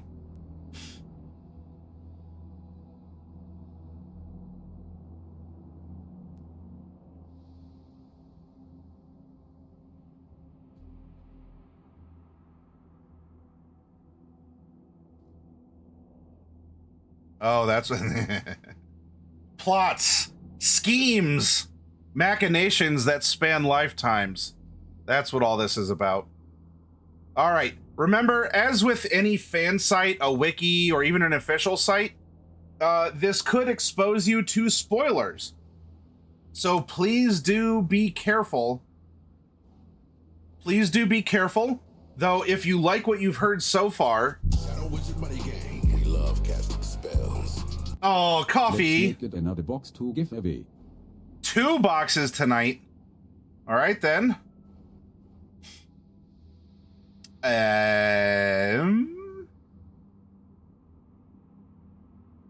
Adopt-a-thon. Box 80. This is at Coffee Cat. Gives to : save. And so we'll have 2 boxes. All right, let's bring this book home, everyone. Are you ready, kids?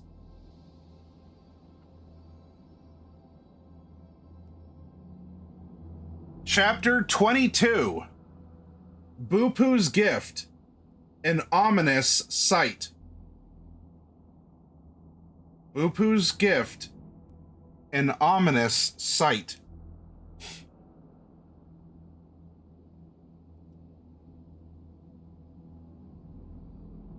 Just as they pulled Riverwind out of the lift, a sharp tremor shook the floor of the Hall of the Ancestors. The companions, dragging Riverwind with them, scrambled back as the floor cracked. The floor gave way and tumbled down, carrying the great wheel and iron pots down into the mist below. "This whole place is caving in!" Caramon shouted in alarm, holding his brother in his arms. "Run! Back to the Temple of Mishakal!" Tanis gasped with pain. "Trust in the gods again, huh?" Flint said. Tanis could not answer. Sturm took hold of Riverwind's arms and started to lift him, but the plainsman shook his head and shoved him away. "My wounds are not serious. I can manage. Leave me." He remained slumped. Uh-oh. Kragar? Yo, Kragar! That leaves a lucky 13. Only 13 boxes are going to remain after Kragar is paying it forward. Because Kragar got in on a couple community win boxes. That's awesome of you paying that forward. At Kragar gives 2. And then at Kragar gives 2. All right, that is updated. You all should see it on Discord. Let's just count one more time in case I'm derping out here. 1, 2, 3, 4, 5, 6, 7, 8, 9, 10, 11, 12, 13, 14. 14 boxes. 14 boxes remain in Adopt-a-thon, with 4 so far going out tonight after this final chapter of the first book. Well, well, well. That's awesome. Thank you.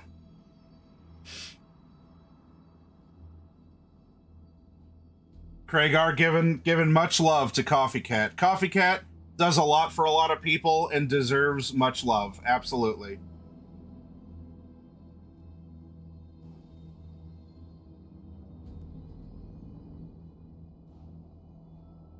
Sturm took hold of Riverwind's... Okay, yeah, this was my wounds. He remained slumped on the shattered floor. Tanis glanced questioningly at Sturm. The knight shrugged. The Solamnic Knights considered... Can I say this word? I think I can. There was another word that would have modern audiences and sensibilities offended. That was around Tanis's origin story, we'll call it. The Solamnic Knights considered suicide noble and honorable. The elves considered it blasphemy. The half-elf took hold of the plainsman's long, dark hair and jerked his head back, so that the startled man was forced to look into Tanis's eyes. "Go ahead! Lie down and die!" Tanis said through clenched teeth. "Shame your chieftain! She at least had the courage to fight!" Riverwind's eyes smoldered. He caught hold of Tanis's wrist and flung the half-elf away from him with such force that Tanis staggered into the wall, groaning in agony. The plainsman stood up, staring at Tanis with hatred. Then he turned and stumbled down the shaking corridor, his head bent. Sturm helped Tanis to his feet, the half-elf dizzy from the pain. They followed the others as fast as they could. The floor tilted crazily. When Sturm slipped, they crashed against a wall. A sarcophagus slid out into the hallway, spilling its grisly contents. A skull rolled over by Tanis's feet, startling the half-elf, who fell to his knees. He feared he might faint from the pain. "Go," he tried to say to Sturm, but couldn't talk. The knight picked him up, and together they staggered on through the dust-choked corridor. At the foot of the stairs, called the Paths of the Dead, they found Tasselhoff waiting. "The others?" Sturm gasped, coughing in the dust. "Uh-oh. Aaron wants box 85. Xbox 85. Well, you are Xbox Aaron 85. It says so in the name, right? So at Xbox Aaron. You are locked in, and you can confirm that on our Discord. I'll open it up real quick. You can see that for if any of you are new here, you're like, oh, I don't know, who is this person? Flim Flam Man, Fly By Night channel, big scam. All of this is kept and recorded here. This is public knowledge of who's getting which box, so that way there's accountability and transparency. Ooh. And it's always been that way on this channel. I am invested in you all having fun and getting cool stuff.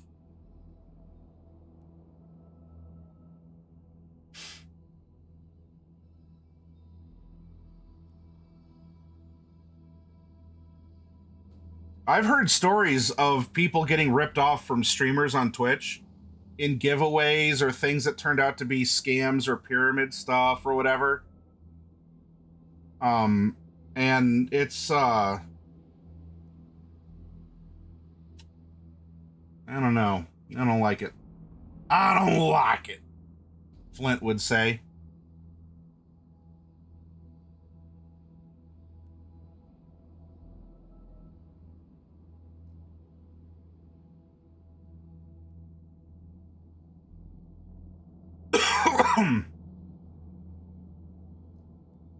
They've already gone up to the temple, Tasselhoff said.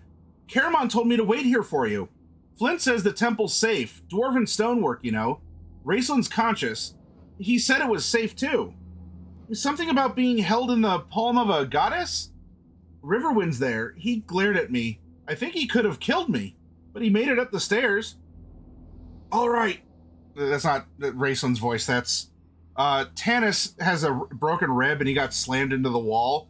So he's like, all right. Tanis said to stop the prattling. Enough, put me down, Sturm. I've got to rest a minute or I'll pass out. Take Tass and I'll meet you upstairs. Go on, damn it. Sturm grabbed Tasselhoff by the collar and dragged him upstairs. Tanis sank back. Sweat chilled his body. Every breath was agony. Suddenly, the remainder of the floor in the Hall of the Ancestors collapsed with a loud, snapping noise. The Temple of Mishakal trembled and shook. Tanis staggered to his feet. Then he paused a moment. Faintly, behind him, he could now hear the low, thundering rumble of water surging. New Sea had claimed Zack Saroth. The city that was dead was now buried. Tanis emerged slowly from the stairwell into the circular room at the top. The climb had been a nightmare, each new step a miracle. The chamber was blessedly quiet, the only sound the harsh breathing of his friends who had made it that far and collapsed. He too could go no further. The half-elf glanced around to make certain the others were all right. Sturm had set down the pack containing the discs and was slumped against a wall. Raceland lay on a bench, his eyes closed, his breathing quick and shallow. Of course, Caramon sat beside him, his face dark with anxiety. Tasselhoff sat at the bottom of the pedestal, staring up at the top. Flint leaned against the doors, too tired to grumble. "Where's Riverwind?" Tanis asked. He saw Caramon and Sturm exchange glances, then lower their eyes. Tanis staggered up, anger defeating his pain. Sturm rose and blocked his path. "It's his decision, Tanis. It is the way of his people, as it is the way of mine." Tanis shoved the knight aside. Boom, boom. Wow, wow. Give away. All right, I'm going to set this up. I don't want to forget. We have an emotionally tense moment. What will happen next? Community. Was that... I forget. Was that $2 or $3? Is that 2 out of 25?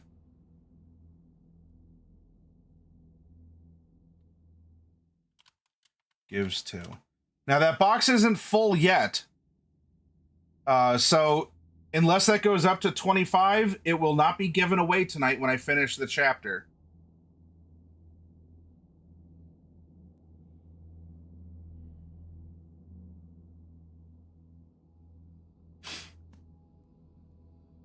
But we will cross that bridge shortly.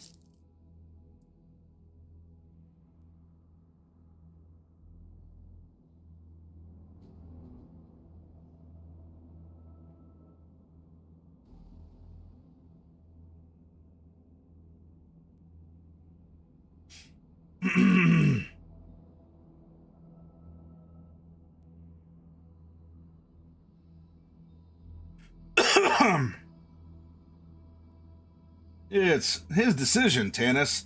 It's the way of his people, as it is the way of mine.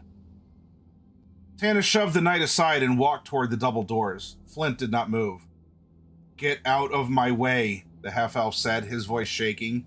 Flint looked up. The lines of grief and sorrow etched by 100 years softened the dwarf's scowling expression. Tanis saw in Flint's eyes the accumulated wisdom that had drawn an unhappy, half-human, half-elven boy into a strange and lasting friendship with a dwarf. "Sit down, lad," Flint said in a gentle voice, as if he too remembered their origins. "If your elven head cannot understand, then listen to your human heart for once." This is Bobby from Supernatural. Yidget. Hey, Dr. Knockboots, good to see you. Wanted to make sure, donate 25 and you'll give away an adopt-a-thon. If you direct me to, Dr. Knockboots, otherwise it would go to you. You can donate, and then I'll randomly select someone who enters the giveaway. If you don't tell me to do that, then it would be in your name, and then you would get the minis, including the Gargantuan Tiamat if you're the one that I roll on the dice.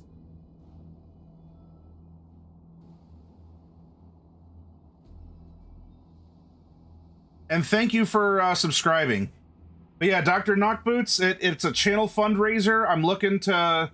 I have a lot of inventory that I need to move out of my office. This is one way to help move some of the stuff I have. I still have role-playing books that need homes. I'll probably still have minis left over as well.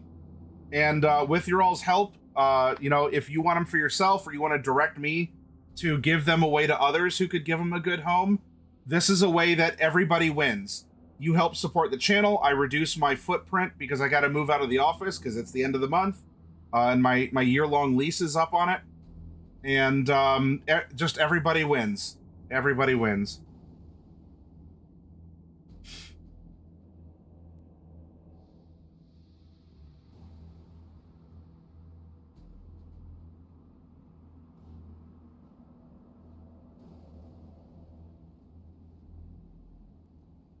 Tanis shut his eyes, tears stinging his lids. Then he heard a great cry from inside the temple, Riverwind. Tanis thrust the dwarf aside and pushed open the huge golden doors. Striding rapidly, ignoring his pain, he threw open the second set of doors and entered the chamber of Mishakal. Once again, he felt peace and tranquility flood over him, but now the feelings only added to his anger over what had happened. "I cannot believe in you!" Tanis cried. "What kind of gods are you that you demand a human sacrifice? You are the same gods who brought the cataclysm down on man. All right, so you're powerful. Now leave us alone. We don't need you." The half-elf wept. Through his tears, he could see that Riverwind, sword in hand, knelt before the statue. Tanis stumbled forward, hoping to prevent the act of self-destruction. Tanis rounded the base of the statue and stopped, stunned. For a minute, he refused to believe his own sense of sight. Perhaps grief and pain were playing tricks on his mind.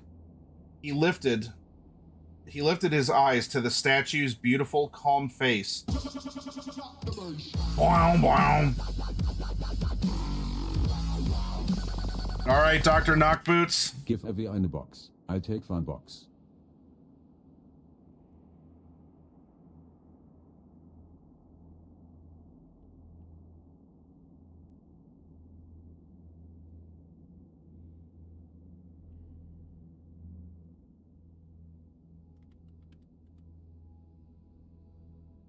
Discord is now updated. 1, 2, 3, 4, 5, 6, 7, 8, 9, 10 boxes. Technically, like 10 whole boxes are remaining, and we're at. I'll have to double check the tip amount. Unless Xbox Aaron, if you're lurking, was it 2 or 3 you threw in to get another community box going? So we have a partial box, and then only 10 full boxes remain.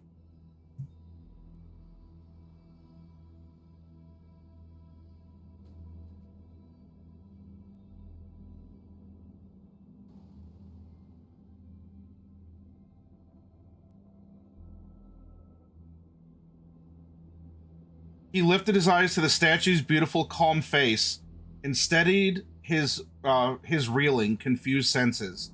Then he looked again. Goldmoon lay there, sound asleep, her breast rising and falling with the rhythm of her quiet breathing.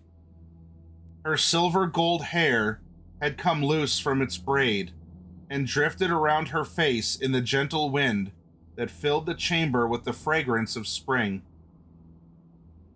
The staff was once again part of the marble statue, but Tanis saw that now Goldmoon wore around her throat the necklace that had once adorned the statue. "I am a true cleric now," Goldmoon said softly. "I am a disciple of Mishakal. And, though I have much to learn, I have the power of my faith. Above all else, I am a healer. I bring the gift of healing back into the land." Reaching out her hand, Goldmoon touched Tanis on the forehead, whispering a prayer to Mishakal. The half-elf felt peace and strength flow through his body, cleansing his spirit and healing his wounds. "We've got a cleric now," Flint said, "and that'll come in handy. But from what we hear, this Lord Verminard's a cleric too, and a powerful one at that. We may have found the ancient gods of good, but he found the ancient gods of evil a lot sooner. I don't see how these discs are gonna help much against hordes of dragons." "You are right," Goldmoon said softly. "I am not a warrior. I am a healer. I do not have the power to unite the peoples of our world to fight this evil and restore the balance. My duty is to find the person who has the strength and the wisdom for this task. I am to give the discs of Mishakal to that person." The companions were silent for long moments. Then, "We must leave here, Tanis," Raceland hissed from out of the shadows of the temple where he stood, staring out the door into the courtyard. Listen. Horns. They could all hear the shrill braying of many, many horns, carried on the north wind. The armies, said Tanis softly. War has begun. The companions fled Zaxxaroth into the twilight. They traveled west, toward the mountains. The air was cold with the bite of early winter. Dead leaves blown by chill winds flew past their faces. They decided to head for Solace, planning to stock up on supplies and gather what information they could before determining where to go in their search for a leader. Tanis could foresee arguments along these lines. Already, Sturm was talking of Solamnia. Goldmoon mentioned Haven, while Tanis himself was thinking the discs of Mishakal would be the safest in the Elven Kingdom. Discussing vague plans, they traveled on well into the night.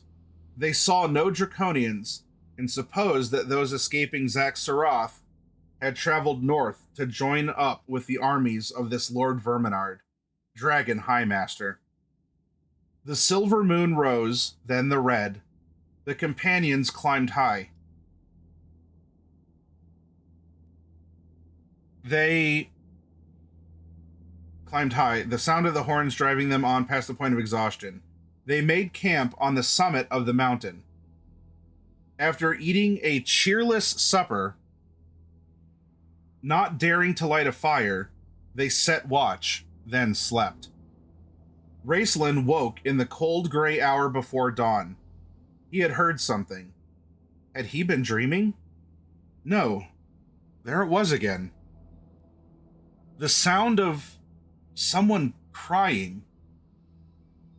Goldmoon, the mage thought irritably, and started to lie back down. Then he saw Bupu, curled in a ball of misery, blubbering into a blanket. Raceland glanced around. The others were asleep except for Flint, standing watch on the other side of the camp. The dwarf had apparently heard nothing, and he wasn't looking in Raceland's direction. The mage stood up and padded softly over. Kneeling down beside the gully dwarf, he laid his hand on her shoulder. "What is it, little one?" Upu rolled over to face him. Her eyes were red, her nose swollen. Tears streaked down her dirty face. She snuffled and wiped her hand across her nose. "I don't want to leave you. I want to go with you," she said brokenly. "But, I will miss my people." Sobbing, she buried her face in her hands. A look of infinite tenderness touched Raceland's face. A look no one in this world would ever see. He reached out and stroked Bupu's coarse hair, knowing what it felt like to be weak and miserable, an object of ridicule and pity. "Bupu," he said, "you have been a good and true friend to me. You saved my life and the lives of those I care about. Now you will do one last thing for me, little one. Go back. I must travel roads that will be dark and dangerous before the end of my long journey. I cannot ask you to go with me." Bupu lifted her head, her eyes brightening. Then a shadow fell across her face. "But you will be unhappy without me." "No," Raceland said, smiling. "My happiness will lie in knowing you are safely back with your people." "You sure?" Bupu asked anxiously. "I am sure," Raceland answered. "Then I go." Bupu stood up. "But first, you take gift." She began to rummage around in her bag. "No, little one," Raceland began, remembering the dead lizard. "That's not necessary." The words caught in his throat, as he watched Bupu pull from her bag a book. He stared in amazement, seeing the pale light of the chill morning illuminate silver runes on a night blue leather binding. Raceland reached out a trembling hand.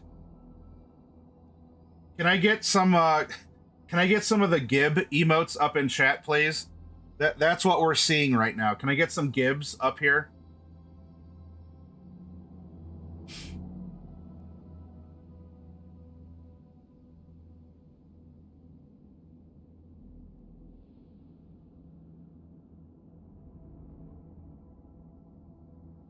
There we go.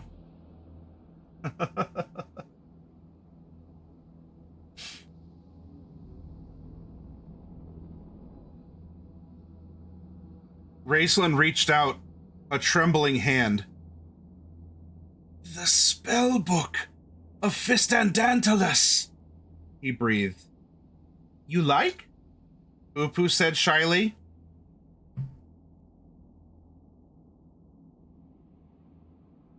You like?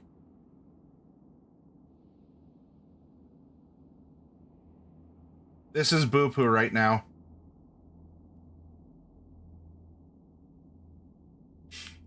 Maybe even an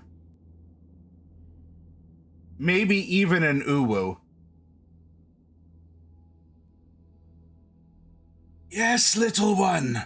Raceland took the precious object in his hands and held it lovingly, stroking the leather. Where? I take from Dragon, Bupu said, when blue lights shine. I glad you like. Now I go. Find High Bulb Fudge 1, the Great. She slung her bag over her shoulder. Then she stopped and turned. That cough. You sure you not want lizard cure? No. Thank you, little one, Raceland said, rising. Bupu looked at him sadly. Then, greatly daring, she caught his hand in hers and kissed it swiftly. There's our Uwoos. There's our Uwoos. Aw, Bupu. You little scamp. Bupu looked at him sadly, then, greatly daring, she caught his hand in hers and kissed it swiftly. She turned away, her head bowed, sobbing bitterly. Raceland stepped forward. He laid his hand on her head. If I have any power at all, Great One, he said inside himself, power that has not yet been revealed to me, grant that this little one goes through her life in safety and happiness. Farewell, Bupu, he said softly. She stared at him with wide, adoring eyes, then turned and ran off as fast as her floppy shoes would carry her. What was that all about? Flint said, stumping over from the other side of the camp. Oh, he added, seeing Bupu running off. So you got rid of your pet gully dwarf. Raceland did not answer, but simply stared at Flint with a malevolence that made the dwarf shiver and walk hurriedly away. The mage held the spellbook in his hands, admiring it. He longed to open it and revel in its treasures, but he knew that long weeks of study lay ahead of him before he could even read the new spells, much less acquire them. And with the spells would come more power. He sighed in ecstasy and hugged the book to his thin chest. Then he slipped it swiftly into his pack with his own spellbook. The others would be waking soon. Let them wonder how he got the book. Raceland stood up, glancing out to the west, to his homeland, where the sky was brightening with the early morning sun. Suddenly, he stiffened. Then, dropping his pack, he ran across the camp and knelt down beside the half-elf. Tanis! Raceland hissed. Wake up! Tanis woke and grabbed his dagger. What? Raceland pointed to the west. Tanis blinked, trying to focus his sleep-scummed eyes. The view from the top of the mountain where they were camped was magnificent. He could see the tall trees give way to the grassy plains, and beyond the plains, snaking up into the sky. No, Tanis choked. He gripped the mage. No, it can't be! Yes, Raceland whispered. Solace is burning.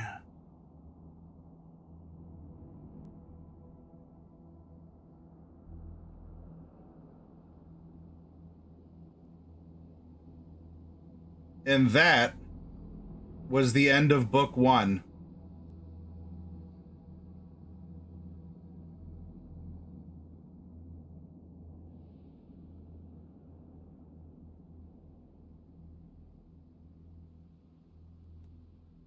Hi, Lamia.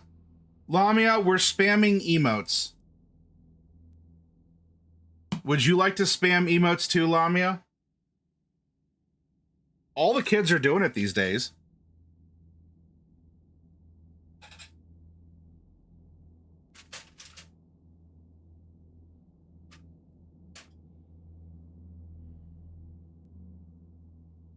Now, a question for you all. Well, number one, I'm going to bring up Discord. Look at this. We have 10 boxes remaining. What did you do, Bane? What was your thing? What did you do? 10 boxes remain. And... Sigma, on the wall. Who's the skibbidiest of them all? Me, I'm the Sigma. You underestimate my skibbity powers. Let me show you how skibbity I can be. Heretic Trance.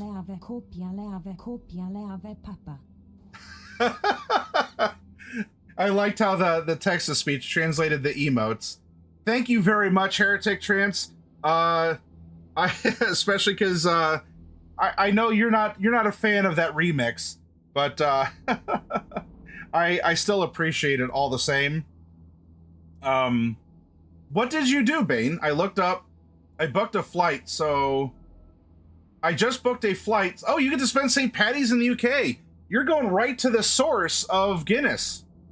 You're just going to be drinking it right from the tap, Bane. I want to see pictures. I want you to have fun and enjoy yourself. As I understand, that's what you're supposed to do with life. I'm trying to figure that out, but, you know, we're getting there.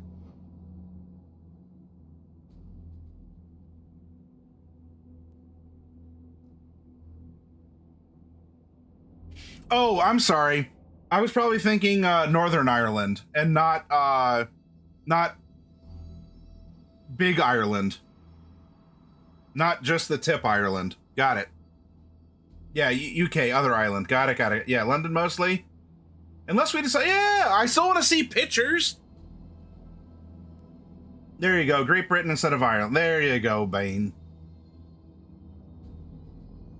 So we have 10 boxes remaining, and this community box is at 2 of 25. It's about 1/12 of the way there, right?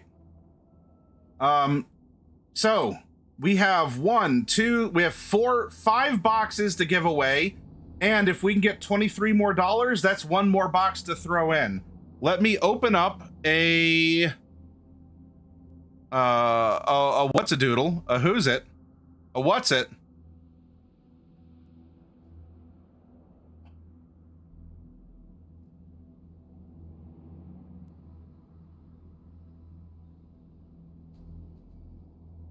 Let's go to giveaways.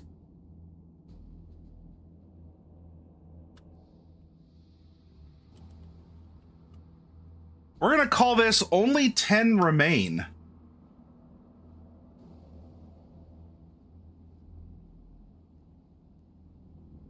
Let's close out Discord.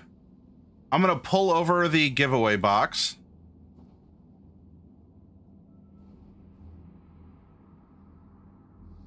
Only 10 remain. Now, if you want to get in, on this, there are 2 conditions. Ah, that's it. Forget it. There's 23 people watching on Twitch. I'm literally not going to win a box. Why even bother? Life is miserable, blah, blah, blah, negativity. I'd rather spend time making excuses and dwelling in negativity than trying to participate in fun communities that uplift me and give me edutainment, surround me with friends and knowledge, and perhaps give me an opportunity to win something. A lot easier to just waste time doing that, right? Come on. I want all of you who are here, if you can, to get in. Now, what must you do to get in? Well, 1, you have to be 18 plus. Now, the miniatures that are going in those boxes are not adult in content. It's just, as I'm talking to you all, I need names and addresses of whom and to where to send the prizes. It's a lot more comfortable if I know we're all adults in the room and we go from there. So, 18 plus, and you all should know that all prizes are shipped for free to a US address, and you will get a tracking number. Woohoo! If you enter and win a prize and it needs to be shipped outside of the US, you have to pay the postage or any sort of import fees that might be on it.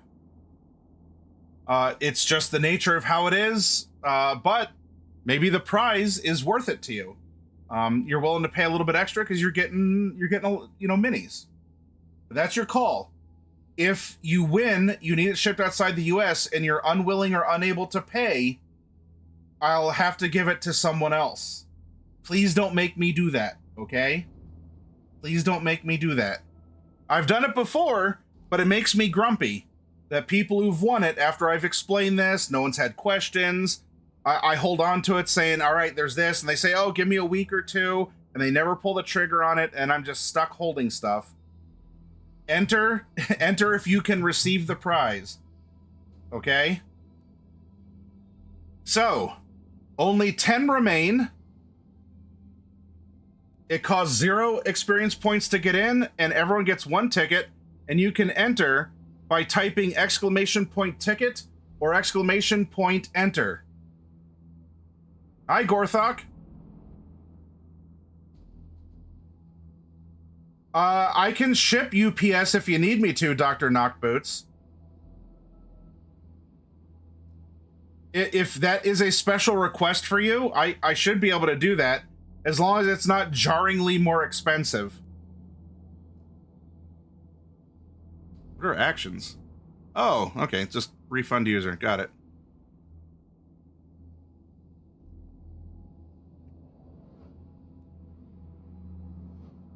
All right, I'm going to leave this open. I'm going to get up. I'm going to take a walkabout. I'll be back in a couple minutes.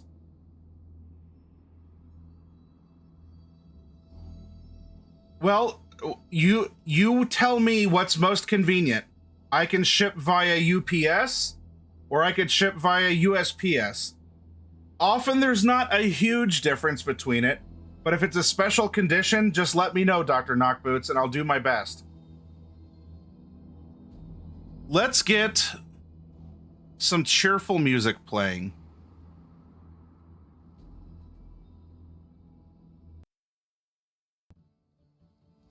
And I will return shortly.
All right, everyone, I have returned. I emerged from the portal. Raichi, you gonna join me? You gonna come up, Bubba? Come on.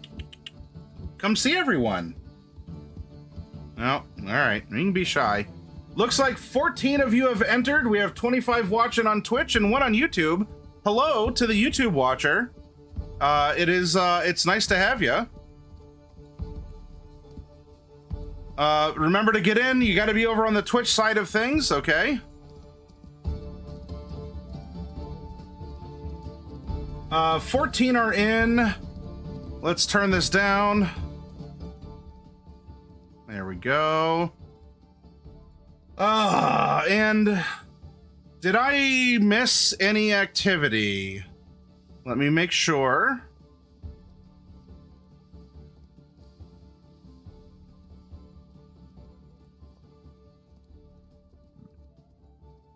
All right, Knock Boots was the last one, so we're good. We're caught up there.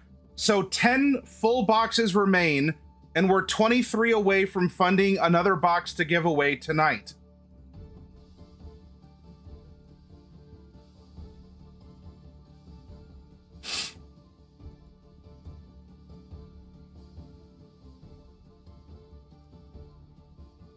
Let's bring this back up and take a look-see. We have 1, 2, 3, 4, 5, and we have a partial. I can't give away the partial until it's full up, okay? And then we have 10 full boxes to bring it home, and I'll roll for who gets that Tiamat. Oh no, the ads. All right, tell you what. Let's quick 3-minute ad break, okay? And then after the ad break, we'll go over things, okay? So after ads, for those of you who are not subscribing, then I'll do the I'll do the giveaway. Now, for those of you who do subscribe, I want to have a conversation while the ads play. There's work. There's that stupid work again. I'm making you work in a channel and you're supposed to be enjoying yourselves. 2 out of 10, wouldn't recommend. Number 1, it's almost midnight. So if we play Pokemon Go together, send me a gift so that I can return it real quick, okay? Oh, I have a gift from Daily? Hi, Daily. Thank you. 2. We finished book 1 of the original trilogy. Do you want me to continue reading? Have you enjoyed the narration? Have you enjoyed the narration? Do you want me to read the next book? Or is it time to move on into something else like mini painting or a video game or just something that's not narrating? What is your input? What would you like to see or hear or learn about or participate in? What are your thoughts, everyone? We have over 2 minutes of conversation while the ads run. There we go. All gifts are cycled. Oh, apparently I missed a raid invite. Ugh.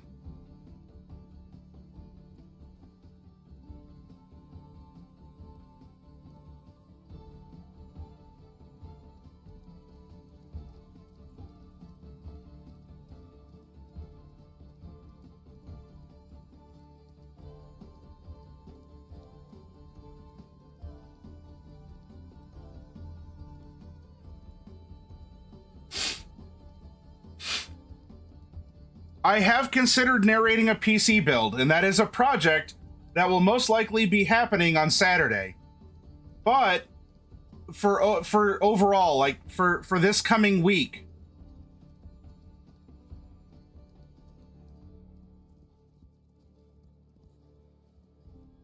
do you want me to continue narrating the trilogy, the original trilogy of Dragonlance?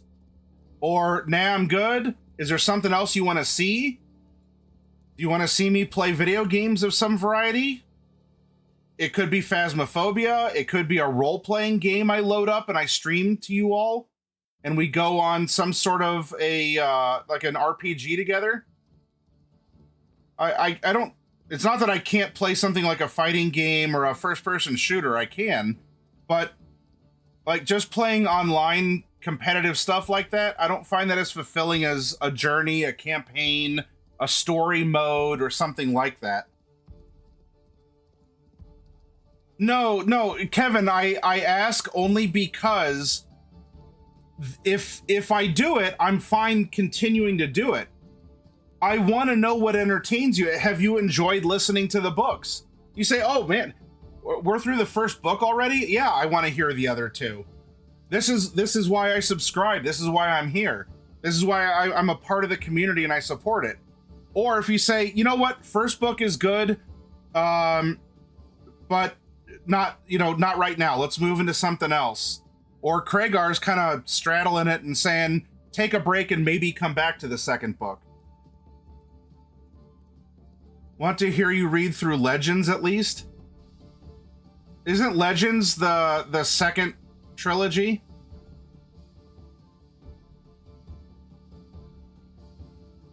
It's not hurting me, Kevin. It's not.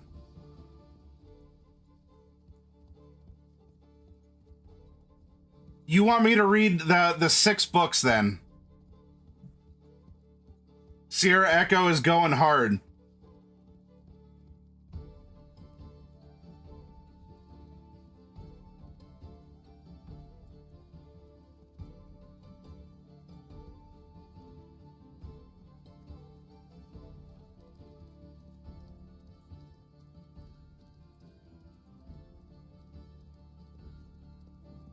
Yeah, the cough thing is not from narrating, Kevin. It's not.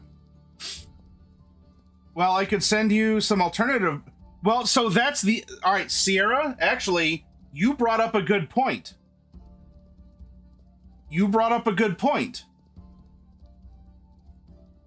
I don't have to just read Dragonlance. If you enjoy hearing fantasy books narrated, I could read to you every night. If you all are out there, you're supporting the channel, you're chatting, if you're subscribing or gifting subs, or you're a part of the different fundraisers, like it's just, you're here. And this is causing participation. It's getting people here. If you want to have a comfy, cozy time of several hours a night, if you want to have story time with Maddie, I don't mind doing it. I'll do this all year. I love reading. If it doesn't show, I love reading. So if this is something that you all like, I will, guess what? I pander to you. I pander to you because I enjoy interaction. I enjoy conversation. I enjoy you all sharing your memories of different books or being along the ride for something. It's just I so happen to have the 40th anniversary of Dragonlance, so let's dip our toes into these waters with it, right? So is this good feedback? Welcome to the Wheel of Time. The wheel weaves as the wheel wills. I mean, look, if y'all are helping me to pay the bills, I will read the Wheel of Time series. Not that it's bad. It's long. It's a commitment for a while. But if it's exciting to you all and it's a way that I can entertain you, give you something to listen to in the background, or it's something just different. Maybe, I don't know, do you all want something different like this on Twitch?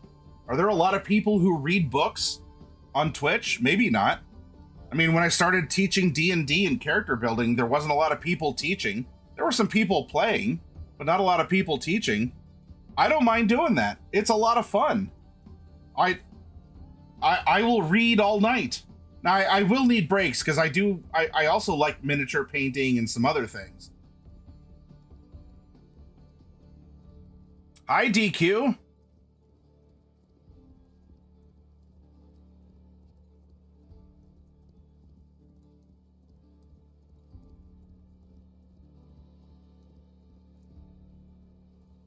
Just takes a breather, starts back up. Unfortunately, yeah. The author is gone, but I believe he left notes.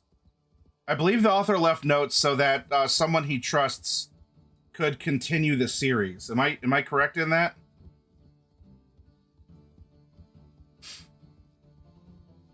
All right. Well, okay, it was Sanderson. All right. Yeah. His only note, don't finish, leave them wanting more. If you're into reading RPG literature, I really recommend NPCs Spell Sword Stealth. It's a fun story where the player characters die, leaving NPCs to take up their roles and complete the quest so the king doesn't attack their village.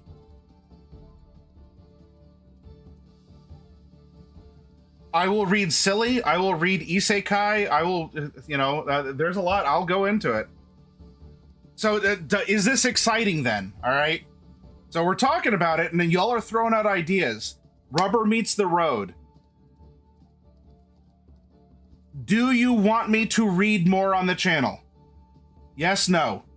Just yes or no in the channel. Do you want more reading on the channel? Narration, voices. It doesn't matter. It could be lighthearted stuff. It could be a trilogy. It could be whatever. A classic author, a more recent author like a Sanderson. Do you want more reading? Yes or no? I like the ideas. I like that there's energy. I want there to be rubber meets the road. Yes or no? We'll work out the details later. You're not saying yes and then like, oh, but every other Tuesday with the blah, blah, blah. And how about this in this order? Or what about the holiday? No. It's just yes or no. Do you like me reading? Do you want me to narrate more? My silly voices, my serious voices. Me putting the correct emphasis on the proper syllable.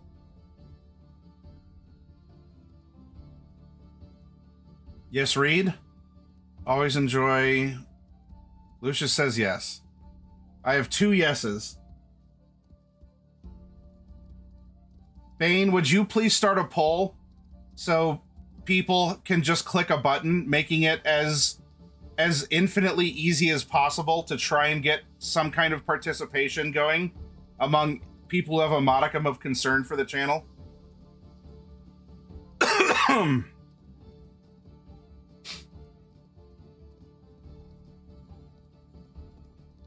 All right.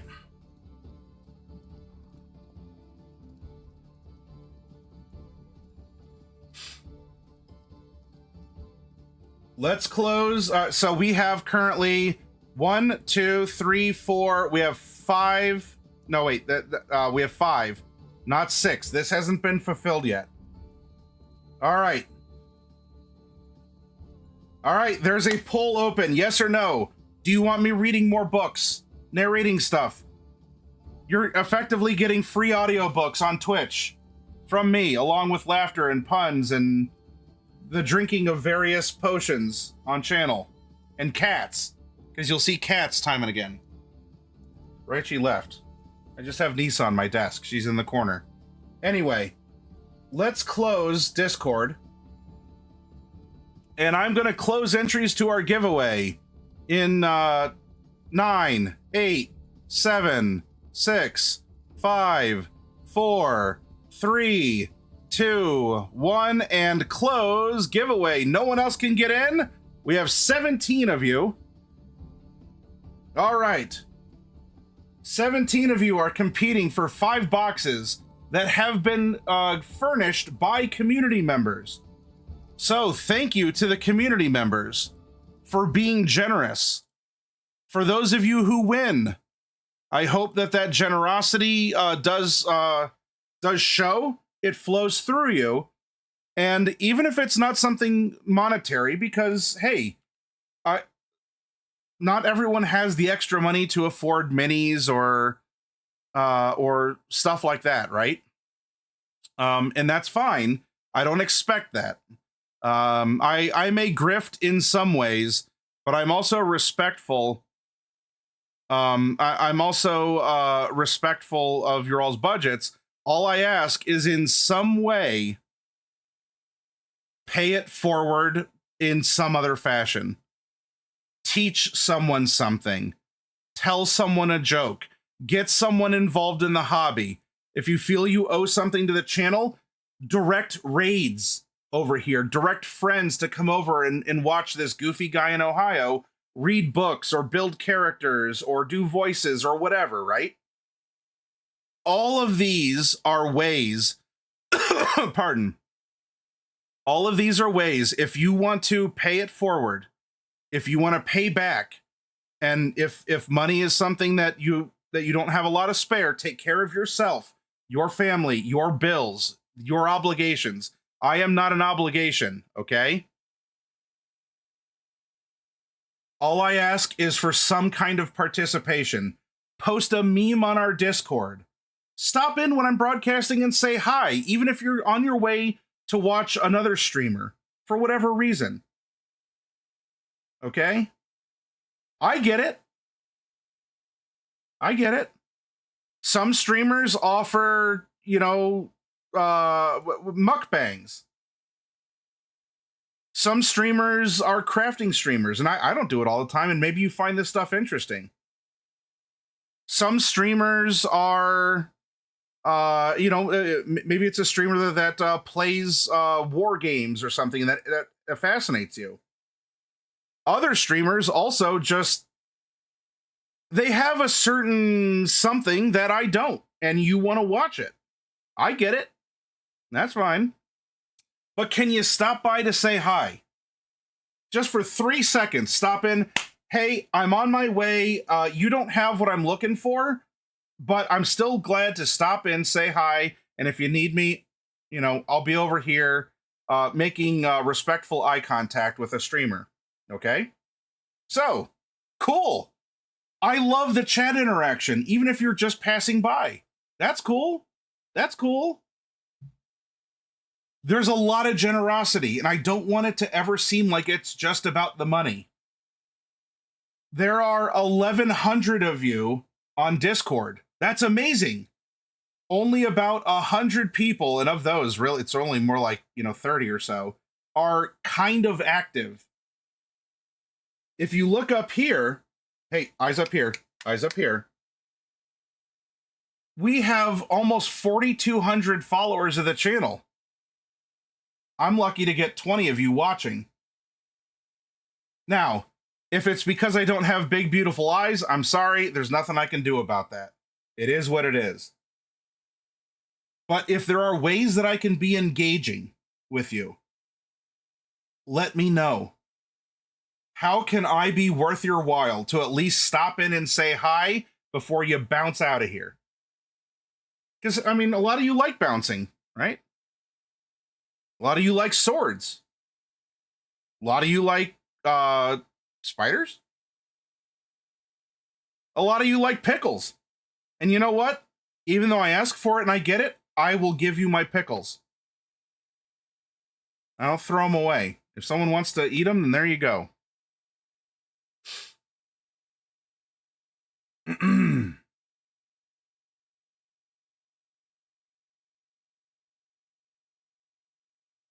Capo's in it for the landlords.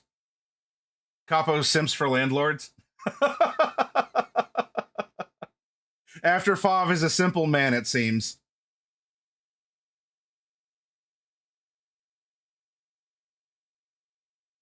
Oh, and so yeah, Hunter, if you're going to your local store, it doesn't even have to be here. Support your local game store.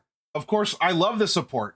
I love you all stopping by, and I like the financial support, especially with the changes I had to make to the channel for this year, right? But if you have a local game store, go give them support, say hi, meet them. Don't be afraid. Check the vibe. Participate in an event. Become a judge in something. A tournament organizer. Introduce a game. Ask, hey, if I have some friends here to play D&D, can I do that? You might be surprised at the answer. So anyway, if you want to pay back, then pay back. And these are ways you could do so. Anyway, we have, count them, 5. Let me get some music playing. We have 5 boxes to give away.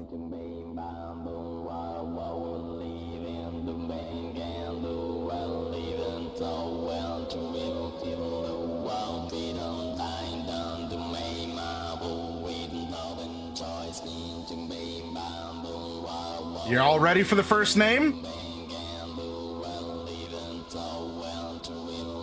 I want to see emotes up here.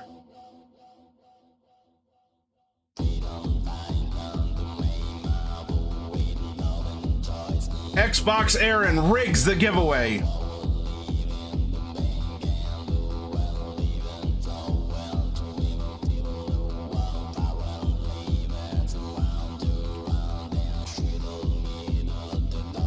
And if you want extra emotes,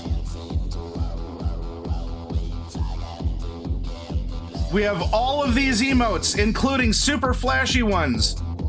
Type in Cat Jam, all capital letters, Cat Jam, Cat Blob, Dance with a capital D, all lowercase letters after that, all capital Fire, Laser with a capital L, type in Laser, type in Music with a capital M.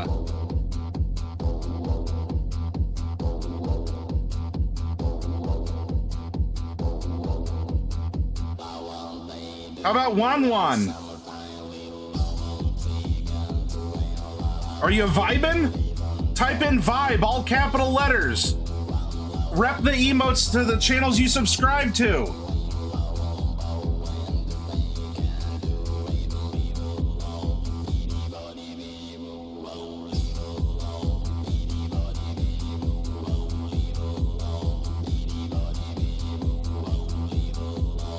Our second winner.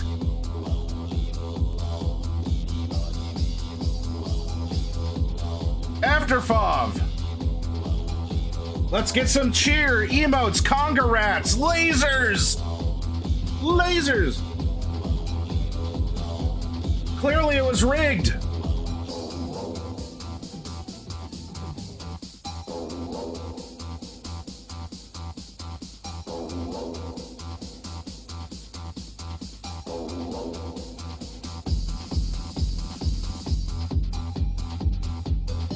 All right. Who else is rigging our giveaway? We had Xbox Aaron.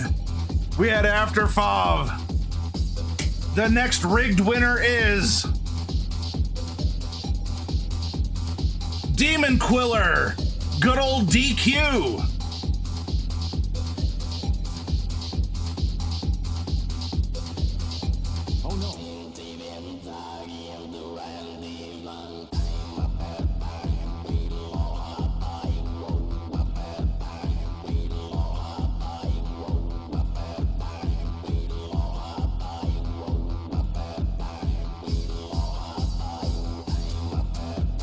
There we go, come on. We're vibing, we got lasers, we're wiggling, we're conga ratting. We have colors, we got trees, we got squoils, we'll bless them all. Winner number 4. Rigged. This is so rigged. Kragar.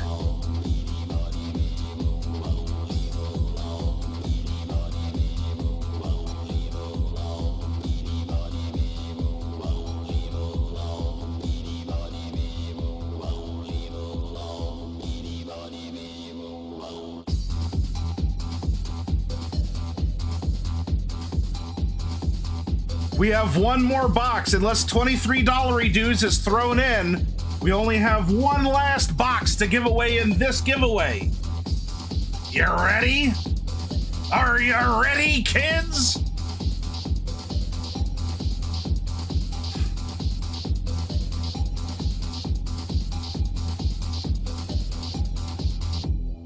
Cheers. I don't have sunglasses.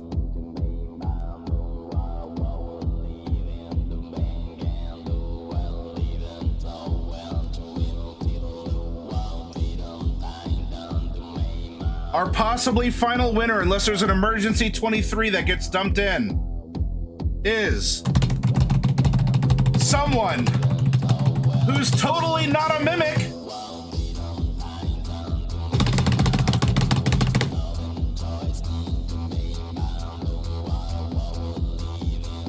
Gorthok.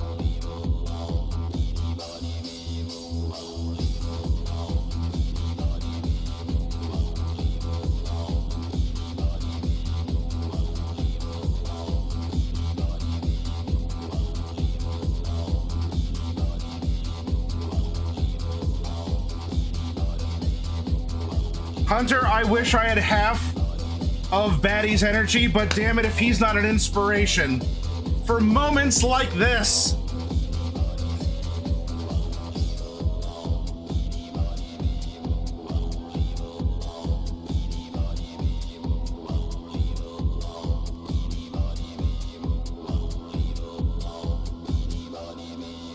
All right, I'm marking the giveaway as complete. We've played our techno. We've given out 5 boxes due to the generosity of you all out there. All of you. You funded these boxes for each other. You threw money in saying, you know what, I may not win, but I want someone to get miniatures. I believe in this place. I believe in the people here. So I'm going to do something about it. Now, I'm going to update. I am going to update our Discord. That way, none of you can dare call me a flim-flam man.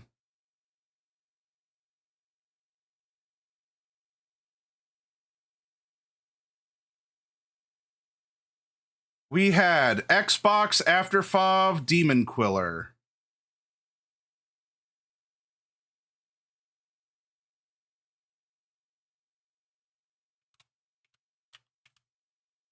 Xbox After Fov.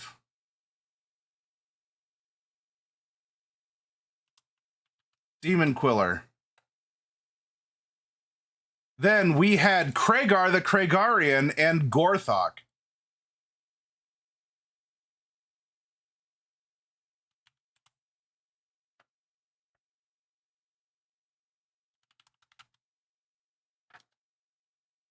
Gorthok, are you on? Oh, okay, there we go. There we go. This is updated. Now you see we have an outstanding box. Once it gets to 25, we can give it away. And then only 10 remain. 1, 2, 3, 4, 5, 6, 7, 8, 9, 10 boxes remain. Bum, bum, bum. Can we do it? Can we do it, everyone?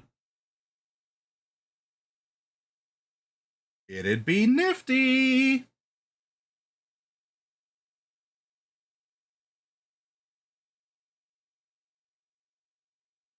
It'd be nifty.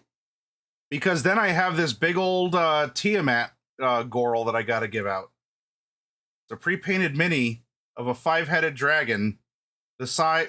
Nisa, you gonna come say hi? Here, Nisa for scale. This is a miniature that it's about the size of Nisa. Yeah. Yeah, you're lovely. And if you've ever wondered, or if you've ever experienced the terror that having a cat on your playmat, yeah, would wreak, this would simulate that without needing the cat to actually bap around the minis.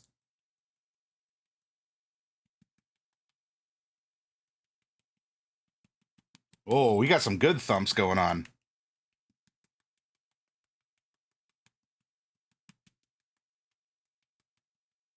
Thump, thump, thump. Thump, thump, thump.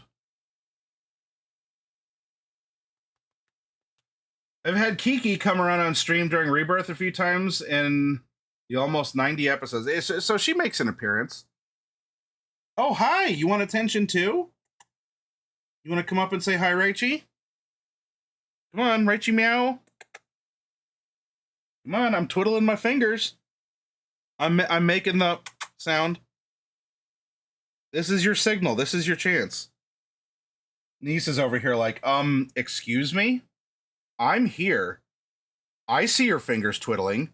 I hear your meow. I know. I know. How terrible, huh? How terrible. Are you going to judge their souls? Yeah? Are you judging their souls? There's a good girl. You judge their souls. You see what they've done. Yeah, you know their secrets. You know all their secrets. Oh my goodness. My good golly gracious.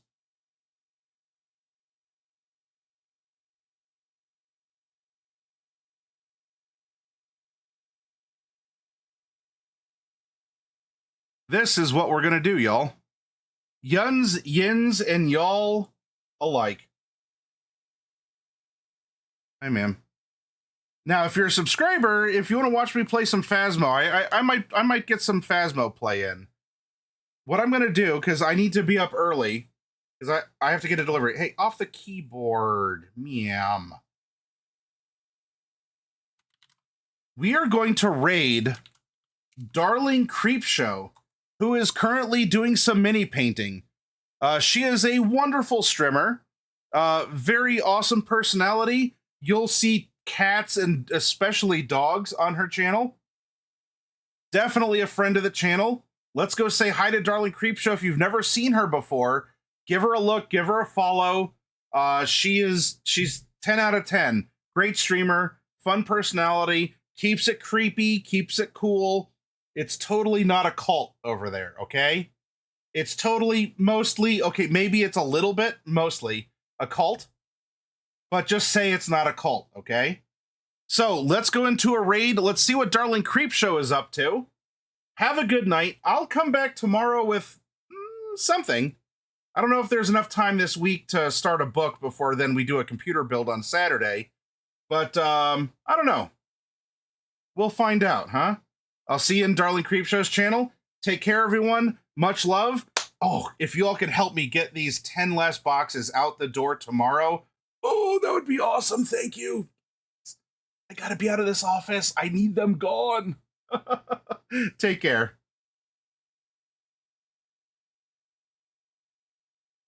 Man.